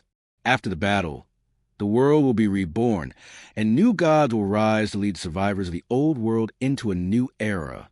This cyclical view of time, where creation and destruction are part of an endless loop, is a central theme in Norse mythology and reflects the harsh, unforgiving realities of the Viking Age. While the gods and giants are the central figures in Norse mythology, the realm of mortals, Midgard, is also a significant part of the mythological landscape. Humans in Norse mythology are often depicted as being at the mercy of the gods and the forces of fate, yet they are also endowed with a sense of agency and courage. The gods frequently intervene in the mortal world, either to protect humanity or to serve as a lesson in morality. One famous myth involves the creation of the first humans, Ask and Embla, who were created by the gods from 2 trees. Ask and Embla represent the beginning of the human race, and their story serves as a reminder of the connection between mortals and the divine. In addition to the 9 realms, Norse mythology is filled with other realms and places of significance. Hel, the realm of the dead, is ruled by the goddess Hel, the daughter of Loki. Hel is a cold and desolate place, where souls who do not die in battle go after death. This realm is in stark contrast to Valhalla, Odin's Hall of the Slain, where warriors who die in battle are honored and await the final battle of Ragnarok. The contrast between these 2 realms highlights the Norse values of bravery in battle and the importance of an honorable death. In conclusion, Norse mythology offers a complex and fascinating view of the cosmos, where gods and giants, order and chaos, life and death are constantly in flux. The Aesir and Vanir represent different facets of existence: war and peace, governance and nature, each essential to the balance of the 9 realms. The gods, from Odin and Thor to Loki and Freya, each embody qualities that the Norse people admired and feared. Through their tales, the Norse people sought to understand their world and their place within it, acknowledging the ever-present forces of fate, the inevitability of death, and the hope of rebirth. The myths of the gods, giants, and heroes continue to resonate today, reminding us of the eternal dance between light and dark, order and chaos, and life and death. Egyptian mythology, one of the oldest and most intricate mythological systems in the world, offers a profound understanding of life, death, and the natural world. The ancient Egyptians, who flourished along the banks of the Nile River for thousands of years, developed a complex pantheon of gods and goddesses who were integral to the maintenance of cosmic order. This order, known as Maat, was a guiding principle of the universe, representing truth, justice, and balance. Central to Egyptian belief was the concept of duality: life and death, creation and destruction, light and dark. These opposing forces were held in delicate balance by the gods, who governed all aspects of the cosmos, from the cycle of the seasons to the fate of souls in the afterlife. At the heart of Egyptian mythology is the worship of a large pantheon of gods and goddesses, each with specific roles and domains. Among the most important deities is Ra, the sun god, who was believed to sail across the sky in a boat each day and descend into the underworld, do it each night. Ra's journey through the sky and the underworld was symbolic of the cycle of life and death, and he was regarded as a supreme god in early Egyptian religion. Ra's importance is reflected in the title Pharaoh, which means great house, but also symbolized the living god on earth, as the king was believed to be the earthly embodiment of Ra. This connection between the pharaoh and Ra underscored the idea that the pharaoh was a divine ruler, responsible for upholding Ma'at and maintaining the harmony between the gods and humanity. Ra was often depicted with falcon head, crowned with a solar disk, a powerful symbol of his dominion over the sky and the sun. His role as the sun god was not merely one illumination. Ra was seen as the creator of the world, the giver of life, and the protector of the living. In many myths, Ra is associated with the creation of the world and all living things.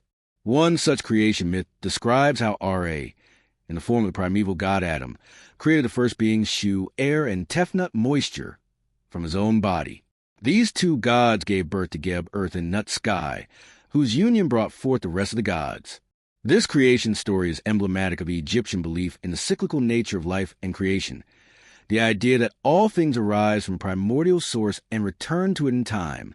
While Ra was the king of the gods, there were many other deities in the Egyptian pantheon who played crucial roles in the functioning of the world. One such god was Osiris, the god of the afterlife, resurrection, and fertility.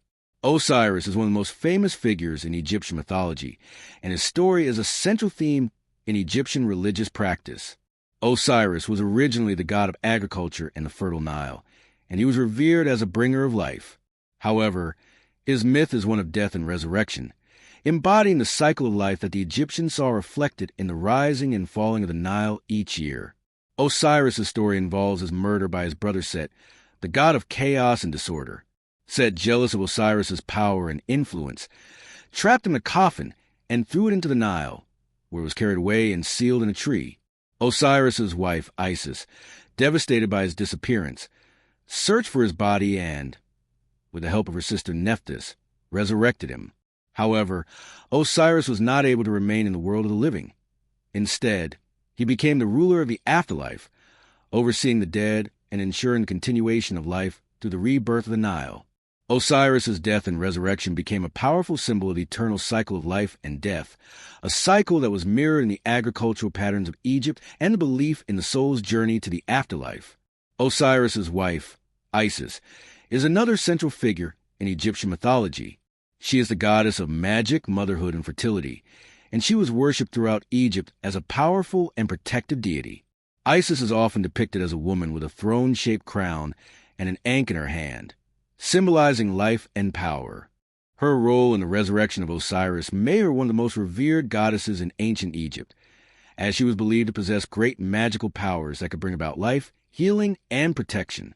Isis's role as a mother of Horus, the child god who avenged his father's death, further cemented her importance in Egyptian religious life. As a nurturing mother and a goddess of rebirth, Isis's myth reflects the Egyptian belief in the cyclical nature of life, where death is not an end but a transition to a new phase of existence. Horus, the son of Osiris and Isis, is another important deity in Egyptian mythology. He is often depicted as a falcon-headed god, symbolizing his dominion over the sky and his role as protector. Horus's myth is intertwined with the story of his father, Osiris. After Set killed Osiris, Horus, in his youth, sought to avenge his father's death by battling Set in a series of epic contests. Eventually, Horus succeeded in defeating Set, restoring order to the cosmos and establishing himself as the rightful ruler of Egypt. Horus's victory symbolizes a triumph of order over chaos, and his myth was often used to legitimize the rule of the pharaoh, who was seen as the earthly incarnation of Horus. While Ra, Osiris, and Isis are among the most prominent gods in Egyptian mythology, many other deities played essential roles in the spiritual life of the Egyptians. Anubis, the god of mummification in the afterlife, was revered as the protector of the dead. He was often depicted as a jackal-headed figure, and his role in overseeing the embalming process and guiding souls to the afterlife made him one of the most important deities in funerary rites. Thoth, the god of wisdom, writing, and knowledge, was often depicted as a baboon or an ibis, and he was believed to have written the Book of the Dead, a guide to the afterlife. Hathor, the goddess of love, beauty, and music, was worshipped throughout Egypt, and her protective nature made her an essential figure in Egyptian society. The afterlife, a core belief in Egyptian mythology, was considered an essential part of existence. The Egyptians believed that after death, the soul embarked on a journey through the underworld, Duat, where it would face various challenges and trials. The soul would eventually stand before Osiris, who would weigh the heart of the deceased against a feather Amat, the symbol of truth and justice. If the heart was found to be pure, the soul would be granted eternal life in the field of reeds, a paradisiacal realm where the soul could live in peace for all eternity. If the heart was heavy with sin, it would be devoured by Ammit, the monster with the head of a crocodile, the body of a lion, and the hindquarters of a hippopotamus, ensuring that the soul would be lost forever. The journey through the afterlife was central to Egyptian religious practice, and elaborate burial rituals were performed to ensure a successful transition to the afterlife. The dead were mummified and buried with grave goods, including food, clothing, and spells from the Book of the Dead, to assist them in their journey. The care with which the Egyptians approached death reflected their belief in the immortality of the soul and the importance of maintaining balance between life and death.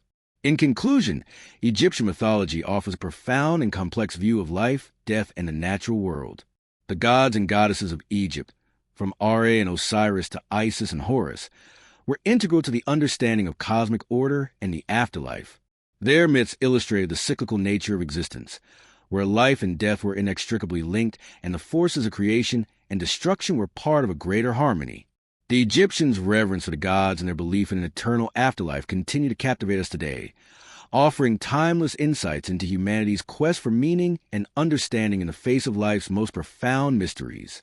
Japanese mythology, steeped in the spirituality of Shintoism and influenced by centuries of cultural evolution, presents a fascinating array of divine beings, celestial beings, and natural forces. At its core lies a belief in the kami, divine spirits or deities that reside in all things, both animate and inanimate. The kami are not limited to gods in the traditional sense, but include natural elements, ancestral spirits, and even specific places like mountains, rivers, and trees. In Japanese mythology, the divine is seen as an integral part of the natural world, with the human realm intertwined with the spiritual one. This deeply animistic worldview shapes the foundation of Japanese religion and culture, influencing everything from rituals to artistic expression. At the heart of Japanese mythology is the creation story of Japan itself, which is recounted in texts such as the Kojiki and Nihon Shoki, ancient chronicles that detail the origin of the Japanese islands, the gods, and the imperial family's divine ancestry. According to these texts, the creation of Japan began with the emergence of the divine couple Izanagi and Izanami. These two gods, often depicted as brother and sister, were tasked with creating the islands of Japan. Standing on the heavenly bridge, they stirred the ocean with a spear, and as they lifted it from the water, droplets fell and formed the first island, Onagoro. This act of creation is symbolic of the beginning of both the land and the divine forces that would shape it. Izanagi and Izanami stories fill with profound lessons about life, death, and the cycles of creation. After creating the islands, the two gods gave birth to many other deities, including the gods of the seas, the winds, and the mountains. However, their story also took a tragic turn. Izanami, in giving birth to the fire god Kagutsuchi, was fatally burned and died. In his grief, Izanagi journeyed to the underworld, Yomi, to retrieve her, but he was unable to bring her back. This myth of Izanami's death and the subsequent journey to the underworld speaks to the inevitable nature of death and the separation between the living world and the realm of the dead, a theme that resonates deeply in Japanese culture. Izanagi's return from Yomi marked the separation between the world of the living and the world of the dead, reinforcing the belief in the duality between the two realms. In the aftermath of this tragic loss, Izanagi performed a ritual purification, washing away the impurities he had incurred during his journey to the underworld. As he bathed in the waters of the sea, various gods were born from his actions, including the sun goddess Amaterasu, the moon god Tsukuyumi, and the storm god Susanoo. These three siblings became some of the most important deities in Japanese mythology, representing the natural world and embodying the forces of life, light, and chaos. Amaterasu, in particular, hold a central place in Shinto belief as the goddess of the sun and the ancestress of the Japanese imperial family. Amaterasu's story is one of light and darkness, as it is told that she once retreated into a cave, plunging the world into darkness. The gods, desperate to bring her back, performed various rituals to coax her out, including the famous scene where they danced and sang before the cave. Amaterasu's eventual return brought light back to the world, symbolizing the vital importance of the sun to life on Earth. Her significance extends beyond her role as a deity of the sun. She is also the patron goddess of the Japanese imperial family, with the belief that the emperors of Japan are direct descendants of Amaterasu. This divine connection has played a key role in shaping the identity of the Japanese monarchy, with the emperor seen as the earthly representative of the sun goddess. Amaterasu's brother, Susanoo, is another key figure in Japanese mythology. He is the god of storms, seas, and tempests, and his myth is one of both destruction and redemption. In one famous story, Susanoo's unruly behavior led him to be banished from the heavenly realm, but his time in the mortal world resulted in heroic deeds. His most well-known tale involves his slaying of the eight-headed serpent Yamato no Orochi. In the myth, Susanoo defeats the serpent and rescues the maiden Kushinadaheim, ultimately bringing peace and order to the land. Susanoo's myth is emblematic of the struggle between chaos and order, and his eventual return to the heavenly realm signifies the restoration of balance in the cosmos. In addition to these central deities, Japanese mythology is rich with countless other kami, each representing different aspects of nature, human experience, or the cosmos. One of the most important kami is Inari, the deity of rice, fertility, agriculture, and prosperity. Inari is often depicted as a fox spirit and is widely revered in Japan, with thousands of shrines dedicated to the deity. The foxes, or kitsune, are believed to be the messengers of Inari, and they are often seen as supernatural beings with the ability to shapeshift and bring both blessings and misfortune. Another significant kami is Hachiman, the god of war and protection, often depicted as a warrior riding a horse. Hachiman was a patron deity of the samurai, and his shrines were found across Japan. He was associated with martial valor, loyalty, and the protection of the people. Hachiman's worship highlights the deep connection between the divine and the warrior class in Japanese society, with the belief that the gods guided the actions of warriors and influenced their fate. The role of the kami in Japanese mythology extends beyond mere worship. It is also about the relationship between the human world and the natural world. The kami are believed to inhabit not just abstract concepts like virtues or forces of nature, but also specific places, such as rivers, mountains, and trees. The practice of animism, where every object and place is imbued with divine power, is deeply ingrained in Shintoism. Sacred places in Japan, such as the grand shrines at Ayase or the ancient forests of Yakushima, are believed to be the dwelling places of the kami, and people make pilgrimages to these places to honor the divine spirits that inhabit them. The relationship between humans and kami is symbiotic. In Shinto, it is believed that humans must live in harmony with nature and perform rituals to honor the kami and maintain balance. This concept is deeply embedded in Japanese culture, where respect for nature, ancestors, and the divine permeates everyday life. Festivals, offerings, and rituals are held regularly to ensure that the gods are pleased and that the land remains prosperous and fertile. The New Year, for example, is a time of great importance when families visit Shinto shrines to offer prayers for a bountiful year and to honor their ancestors. Similarly, the Obon festival is a time when the spirits of the dead are believed to return to visit their families, and rituals are performed to guide them back to the afterlife. The afterlife in Japanese mythology is less focused on the concept of heaven and hell, as found in other religious traditions, and more on the idea of ancestors and the continuity of life through generations. The spirits of the dead are believed to remain among their descendants, watching over them and offering guidance. Ancestor worship is a vital part of Japanese life, and families often have altars in their homes to honor their ancestors, ensuring that the bond between the living and the dead remains strong. In conclusion, Japanese mythology offers a deeply spiritual and interconnected view of the world.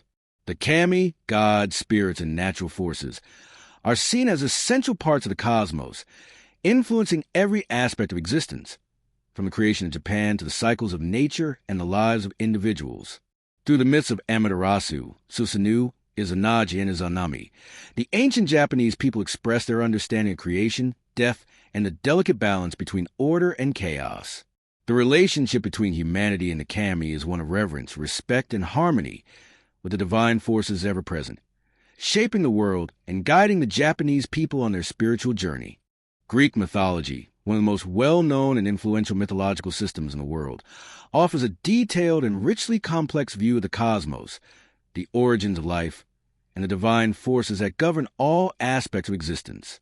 Centered around a pantheon of gods and goddesses, Greek mythology also includes a vast array of creatures, heroes, and legendary tales that have shaped Western culture for centuries. The mythology, though deeply rooted in the ancient Greek understanding of the world, continues to inspire literature, art, and philosophy, preserving its timeless narratives across generations. Greek mythology presents a world in which gods, mortals, and supernatural beings interact, often in complex and morally ambiguous ways. Central to Greek mythological thought is a concept of order versus chaos, the ongoing struggle between the divine beings who maintain the natural and social order and those who seek to disrupt it. At the beginning of Greek mythology lies the story of the creation of the cosmos. In the beginning, according to Theogony by the poet Hesiod, there was only chaos, an empty void from which everything sprang. From chaos emerged the primordial deities, Gaia, earth, Tartarus, the abyss, Eros, love, and Erebus, darkness. These forces were the very foundation of the universe, and their existence formed the basis of all creation. From Gaia came Uranus, the sky, her consort, and together they produced the first generation of gods, the Titans, a powerful race of beings who ruled the cosmos before the Olympians. Uranus, however, was not a benevolent ruler. He was a cruel and despotic father, and his reign over the universe was marked by violence and fear. To stop him from further tormenting them, Gaia conspired with her son Cronus, one of the Titans, to overthrow Uranus. In a violent coup, Cronus castrated his father, taking control of the heavens and becoming the new ruler of the cosmos. From the blood of Uranus, the Furies, giants, and other creatures were born, signaling the destructive consequences of this act.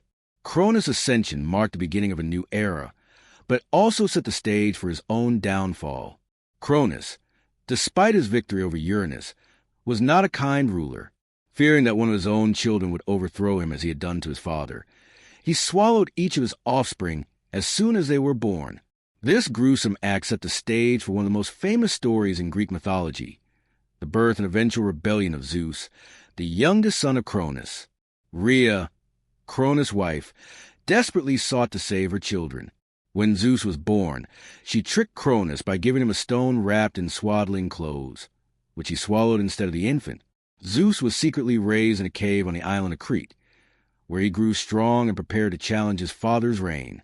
Once Zeus reached maturity, he returned to confront Cronus. With the help of his mother Rhea and the Titaness Métis, Zeus forced Cronus to regurgitate his siblings, Hestia, Hera, Demeter, Poseidon, and Hades. Together, they formed a united front against the Titans, leading to the epic Titanomachy, the 10-year war between the Olympian gods, led by Zeus, and the Titans, led by Cronus.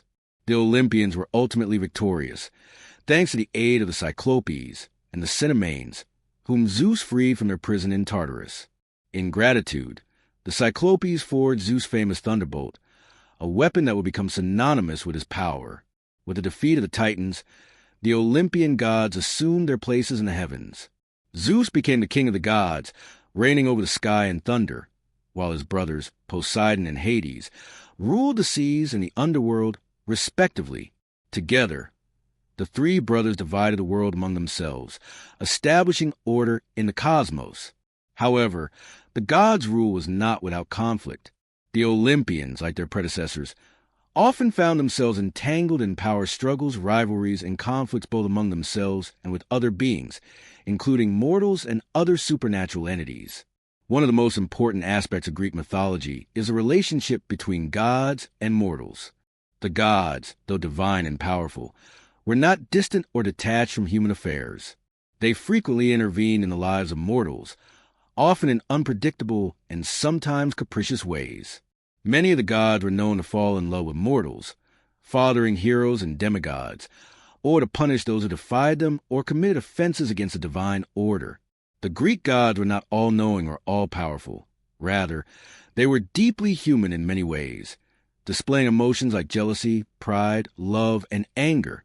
Zeus, for example, was known for his many romantic escapades with both mortal women and goddesses, leading to the birth of several notable heroes, such as Heracles, Perseus, and Helen of Troy. However, Zeus was also a strict enforcer of justice, punishing those who committed grievous offenses against the gods or broke the sacred laws of hospitality. His actions often revealed the complex and dual nature of the gods, who were both protectors and destroyers, creators and destroyers of worlds. Another important god in Greek mythology is Poseidon, the god of the sea, storms, and horses. Poseidon was both a vital and a dangerous deity, capable of calming the seas or unleashing devastating storms. His control over the waters and his unpredictable temper made him a figure of great reverence and fear among the ancient Greeks. Poseidon's rivalry with Athena, the goddess of wisdom and war, over the city of Athens, is one of the most famous myths of ancient Greece. Poseidon offered the city a magnificent horse, symbolizing strength and power, while Athena offered the olive tree, representing peace and prosperity. The people of Athens chose Athena's gift, and in retaliation, Poseidon caused the waters to flood the city, demonstrating his power over nature and his wrath when slighted. The gods of Mount Olympus were not the only divine beings in Greek mythology. The Titans, the older generation of gods who were overthrown by the Olympians, continue to play important roles in Greek myth. For example, Prometheus, one of the Titans, is best known for defying Zeus and giving fire to humanity. This act of rebellion angered Zeus, who punished Prometheus by having him bound to a rock where an eagle would eat his liver every day. Despite this punishment, Prometheus is remembered as a symbol of human ingenuity and defiance against the gods. In addition to the gods and Titans, Greek mythology is populated by an array of legendary creatures and heroes, each contributing to the larger tapestry of myth. Figures like Heracles, Perseus, and Theseus represent the ideal qualities of courage, strength, and intelligence, often embarking on heroic quests to overcome monsters and perform incredible feats.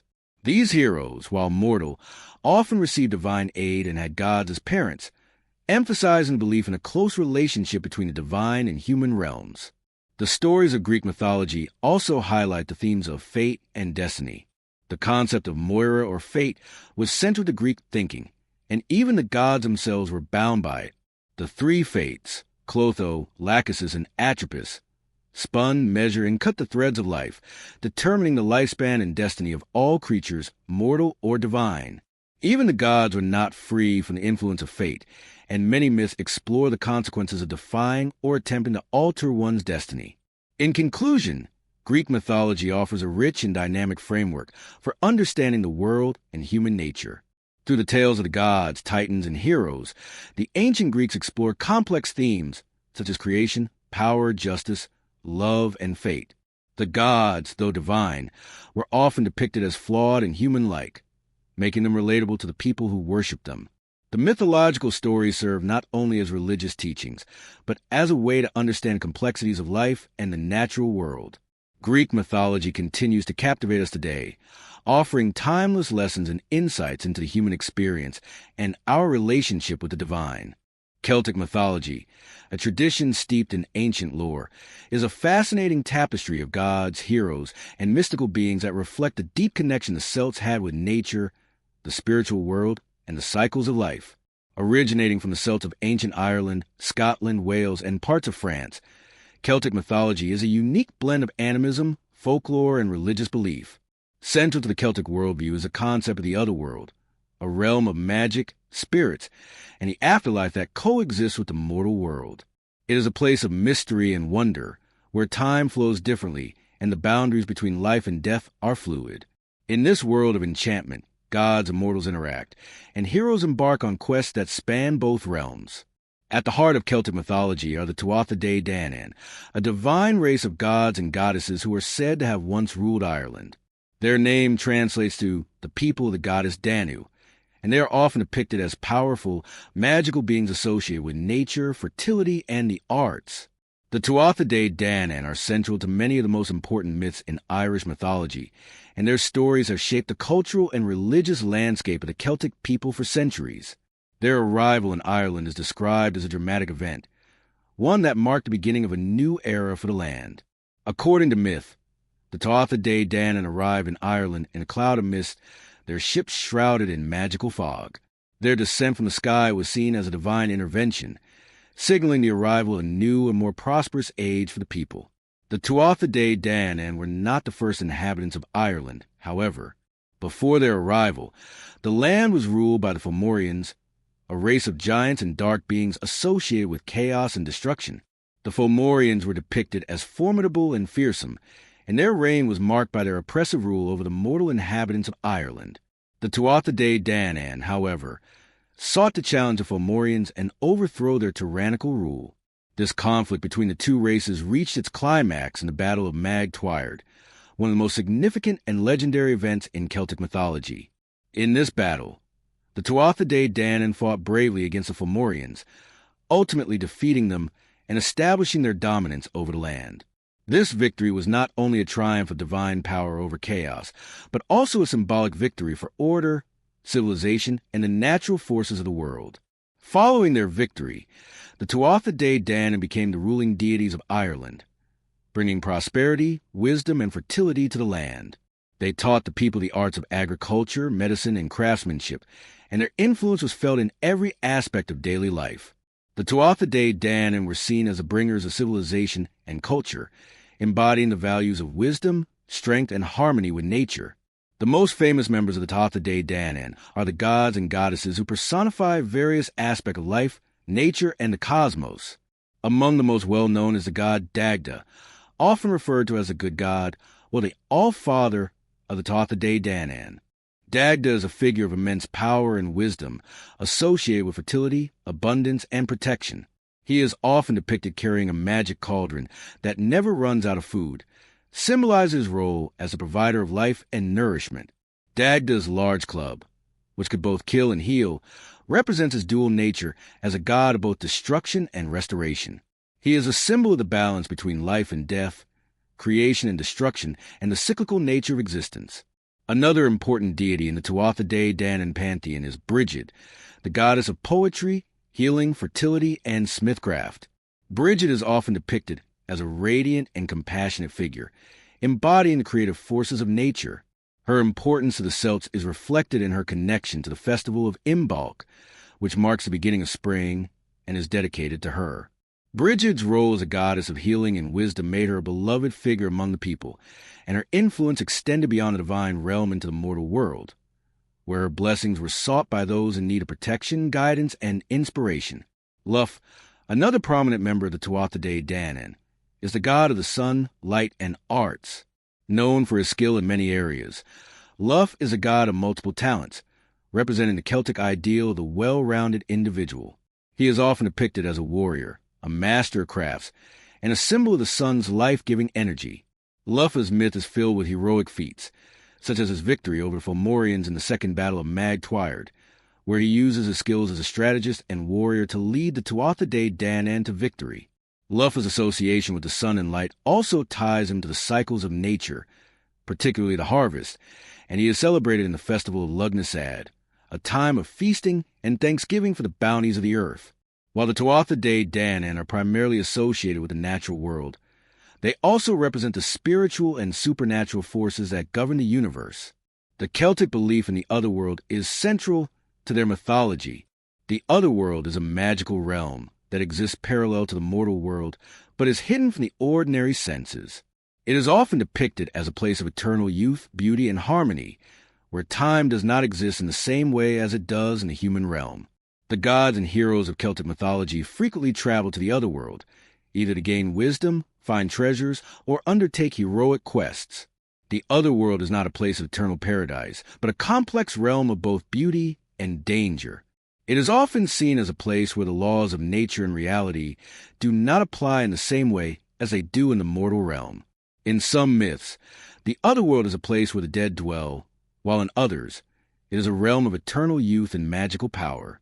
One of the most famous stories about the otherworld is a tale of the Tain Bokweonj, the cattle raid of Cooley, in which the hero Ku Chulin goes on a journey that takes him across both the mortal world and the otherworld. In these myths, the otherworld serves as a realm of transformation and change, where the boundaries between life and death are less defined, and the potential for spiritual growth and personal transformation is immense. The Celtic otherworld is often accessed through sacred sites such as mounds, lakes, and forests, which were believed to be gateways to the divine realm. The belief in the existence of a parallel, magical world is common in many ancient cultures, but for the Celts, it held particular significance. These sacred places were seen as bridges between the mortal realm and the divine, places where one could commune with the gods, receive blessings, or seek guidance in times of need. In addition to the spiritual dimension of Celtic mythology, the Tuatha Dé Danann's influence is seen in the rich folklore and traditions of the Celts. Festivals such as Samhain, the precursor to Halloween, and Beltane are deeply rooted in the belief in the otherworld, as they mark times when the veil between the mortal world and the supernatural world is thinnest. During these times, the Celts believed they could make contact with the spirits of the dead, the gods, and other supernatural beings. In conclusion, Celtic mythology offers a rich and intricate tapestry of gods, heroes, and mystical realms. The Tuatha Dé Danann, as embodiments of nature, wisdom, and divine power, play a central role in this mythology, shaping the spiritual and cultural beliefs of the Celts for generations. Their stories of creation, struggle, and transformation resonate with timeless themes of balance, duality, and the interconnectedness of all things. The otherworld, as a place of mystery and magic, serves as a reminder of the spiritual dimension of existence and the belief that the boundaries between life and death, the mortal and the divine, are far more fluid and complex than we may realize. Norse mythology, originating from the ancient Norse peoples of Scandinavia, is a vibrant and complex collection of myths that revolve around gods, giants, and a deeply interconnected cosmos. It forms the basis of the Norse worldview, where the gods are powerful yet flawed beings whose actions shape the fate of the world. At the heart of Norse mythology is a conflict between order and chaos, the cyclical nature of time, and the inevitability of death and rebirth. The gods, known as the Aesir and Vanir, are central to the mythological stories, each group representing different aspects of the divine world and interacting with each other in a variety of ways that reflect the tensions between creation, destruction, and renewal. The 9 realms, the cosmic structure that houses all the various worlds, are interconnected and serve as the backdrop for the dramatic tales of gods, heroes, and monsters. The Aesir and Vanir are 2 distinct tribes of gods in Norse mythology, each with their own characteristics, realms, and powers. The Aesir, led by Odin, are the gods of war, power, and governance. They are the gods of order and structure, ruling from their stronghold, Asgard. The Vanir, on the other hand, are the gods of nature, fertility, and prosperity. They represent the forces of growth and cycles of life, with a special connection to the land, harvest, and magic. While the 2 groups are often depicted as having different domains, their mythological relationship is deeply intertwined, particularly in the context of their war and eventual truce. The conflict between the Aesir and the Vanir is one of the most pivotal stories in Norse mythology. It is said that the 2 groups of gods initially fought each other, with each side believing the other to be a threat to their power and influence. The war between them was long and devastating. But eventually, the gods realized that neither side could achieve ultimate victory. As a result, they sought a peaceful resolution. The peace was brokered through the exchange of hostages and the sharing of knowledge, marking the beginning of cooperation between the 2 groups. The Vanir sent Njord, the god of the sea and winds, and his children, Freyr and Freya, to live among the Aesir, while the Aesir sent the wise god Mimir and the powerful god Honir to live with the Vanir. This exchange led to the blending of the 2 divine cultures, and it is said that the Aesir and Vanir began to cooperate in matters of both war and peace. The most important gods of the Aesir are Odin, Thor, and Frigg. Odin, the All-Father, is the chief of the Aesir and the god of wisdom, war, and death. He is depicted as an old, one-eyed god who sacrificed one of his eyes in exchange for knowledge of the runes, the ancient symbols of magic and fate. Odin is a god of great foresight and cunning, always seeking to learn more about the future and the secrets of the universe. He is the ruler of Asgard, where he presides over the halls of Valhalla, the great hall where fallen warriors are taken after death to fight and feast in preparation for the final battle, Ragnarok, the end of the world. Thor, Odin's son, is one of the most beloved and powerful gods in Norse mythology. He is the god of thunder, lightning, and storms, wielding the mighty hammer Mjolnir, which can summon lightning and destroy mountains. Thor is known for his great strength and bravery, often depicted as a protector of both gods and mortals. He is constantly battling the giants, the ancient enemies of the gods, who threaten the order of the cosmos. Despite his fierce nature, Thor is also depicted as a figure of loyalty, honor, and protection, embodying the values of courage and justice in Norse society. Frigg, Odin's wife, is the goddess of love, marriage, and motherhood. She is the queen of Asgard and the mother of Balder, the god of light and beauty. Frigg is known for her wisdom and foresight, much like her husband Odin, but she is also a nurturing figure, concerned with the well-being of her children and the protection of the family. Her tragic loss of Balder, who is killed by the trickster god Loki, is one of the most poignant stories in Norse mythology, symbolizing the inevitability of death and the fleeting nature of life. The Vanir gods, though initially at odds with the Aesir, are equally important in the mythological structure. Njord, the god of the sea and wealth, is one of the most revered figures among the Vanir. He is a god of abundance, prosperity, and peace, often invoked by sailors and fishermen seeking favorable winds and safe travels. His children, Freyr and Freya, are also central figures in Norse mythology. Freyr is the god of fertility, peace, and prosperity, and is often associated with the land and agriculture. He is a beloved figure who brings good harvests and is worshipped for his ability to ensure peace and harmony. Freya, his twin sister, is the goddess of love, beauty, and fertility. She is also associated with war, magic, and the afterlife. Freya's connection to the dead is particularly significant, as she rules over the realm of Folkvangr, where half of the warriors slain in battle are taken after death, while the other half go to Valhalla. The 9 realms of Norse mythology are a cosmic structure that connects all the worlds within the universe. These realms are interconnected by Yggdrasil, the great world tree, which stands at the center of the cosmos. Yggdrasil is an enormous ash tree whose roots stretch into many different worlds, and its branches reach into the heavens. The 9 realms are Asgard, the realm of the Aesir gods, ruled by Odin, home to the great halls of Valhalla. Midgard, the realm of humans, connected to Asgard by the Bifrost Bridge, the rainbow bridge that allows the gods to travel between the realms. Vanaheim, the realm of the Vanir gods, known for its lush landscapes and connections to nature and fertility. Jotunheim, the realm of the giants, the enemies of the gods, who represent chaos, destruction, and the untamed forces of nature. Alfheim, the realm of the light elves, beings of beauty and light who live in harmony with nature. Svartalfheim, the realm of the dark elves, often associated with mischief and the more shadowy aspects of magic. Niflheim, a realm of ice, cold, and mist, inhabited by spirits and the dead, often associated with Hel, the goddess who rules over the realm of the dead. Muspelheim, the realm of fire, home to the fire giants, who represent destruction and chaos, and who will play a major role in Ragnarok. Helheim, the realm of the dead, where those who did not die in battle are taken. It is ruled by Hel, the daughter of Loki. Each of these realms plays a crucial role in the larger cosmology of Norse mythology, and the interactions between the realms form the backdrop for many of the myths and stories. The gods of Asgard are constantly at odds with the giants of Jotunheim, and the forces of destruction and chaos often threaten the stability of the 9 realms. This tension between order and chaos, gods and giants, is a central theme in Norse mythology, culminating in the prophesied event of Ragnarok, when the forces of chaos will rise up against the gods, and the world will be destroyed, only to be reborn anew. In conclusion, Norse mythology is a rich and complex system of beliefs that offers a deep understanding of the gods, the cosmos, and the inevitable cycles of life, death, and rebirth. The Aesir and Vanir gods, though initially divided, come together to create a harmonious and dynamic world, reflecting the need for balance in all things.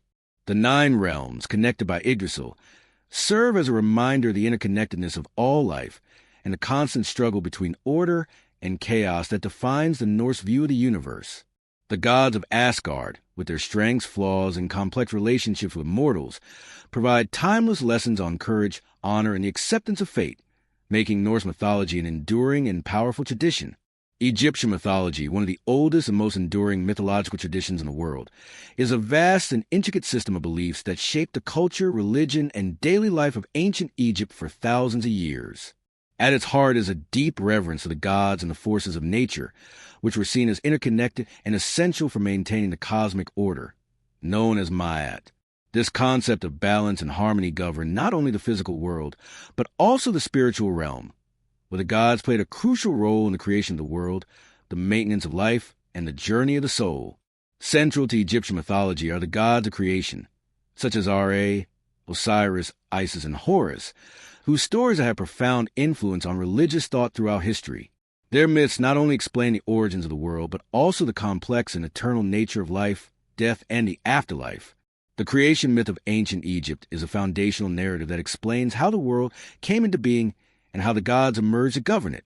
The story of creation varies across different periods and regions of Egypt, but the most widely accepted version is that of the Heliopolitan tradition. According to this myth, in the beginning, there was nothing but a vast, endless ocean of chaos called None. From this primordial chaos emerged Adam, the first god, who existed alone in the darkness. Adam, by his own will, created the first beings, Shu, the god of air, and Tefnut, the goddess of moisture. These two gods, in turn, gave birth to Geb, the god of the earth, and Nut, the goddess of the sky. As Geb and Nut were lovers, their union was forbidden, and to maintain order, their father, Adam, separated them by raising Nut above the earth and placing Geb beneath her.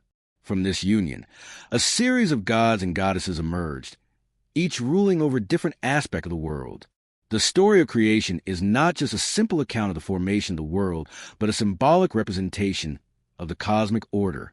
The relationship between Geb and Nut and the subsequent birth of their children represents the fundamental dualities of Egyptian thought: sky and earth, air and water, life and death. These dualities were seen as complementary forces that work together to create a harmonious and balanced world. Adam's role in the creation process underscores the Egyptian belief in the power of the spoken word, for Adam created the world through his speech. This idea was central to Egyptian thought, where the spoken word, Heka magic, was believed to have the power to shape reality and manifest divine will. As the gods took their places in the world, the sun god Ra became one of the most important deities in Egyptian mythology. Ra, the god of the sun and creation, was associated with life, order, and the passage of time. He was often depicted as a man with the head of a falcon, crowned with the solar disk. Ra's daily journey across the sky was seen as the embodiment of the cycle of life and death, as he was believed to die each night and be reborn each morning.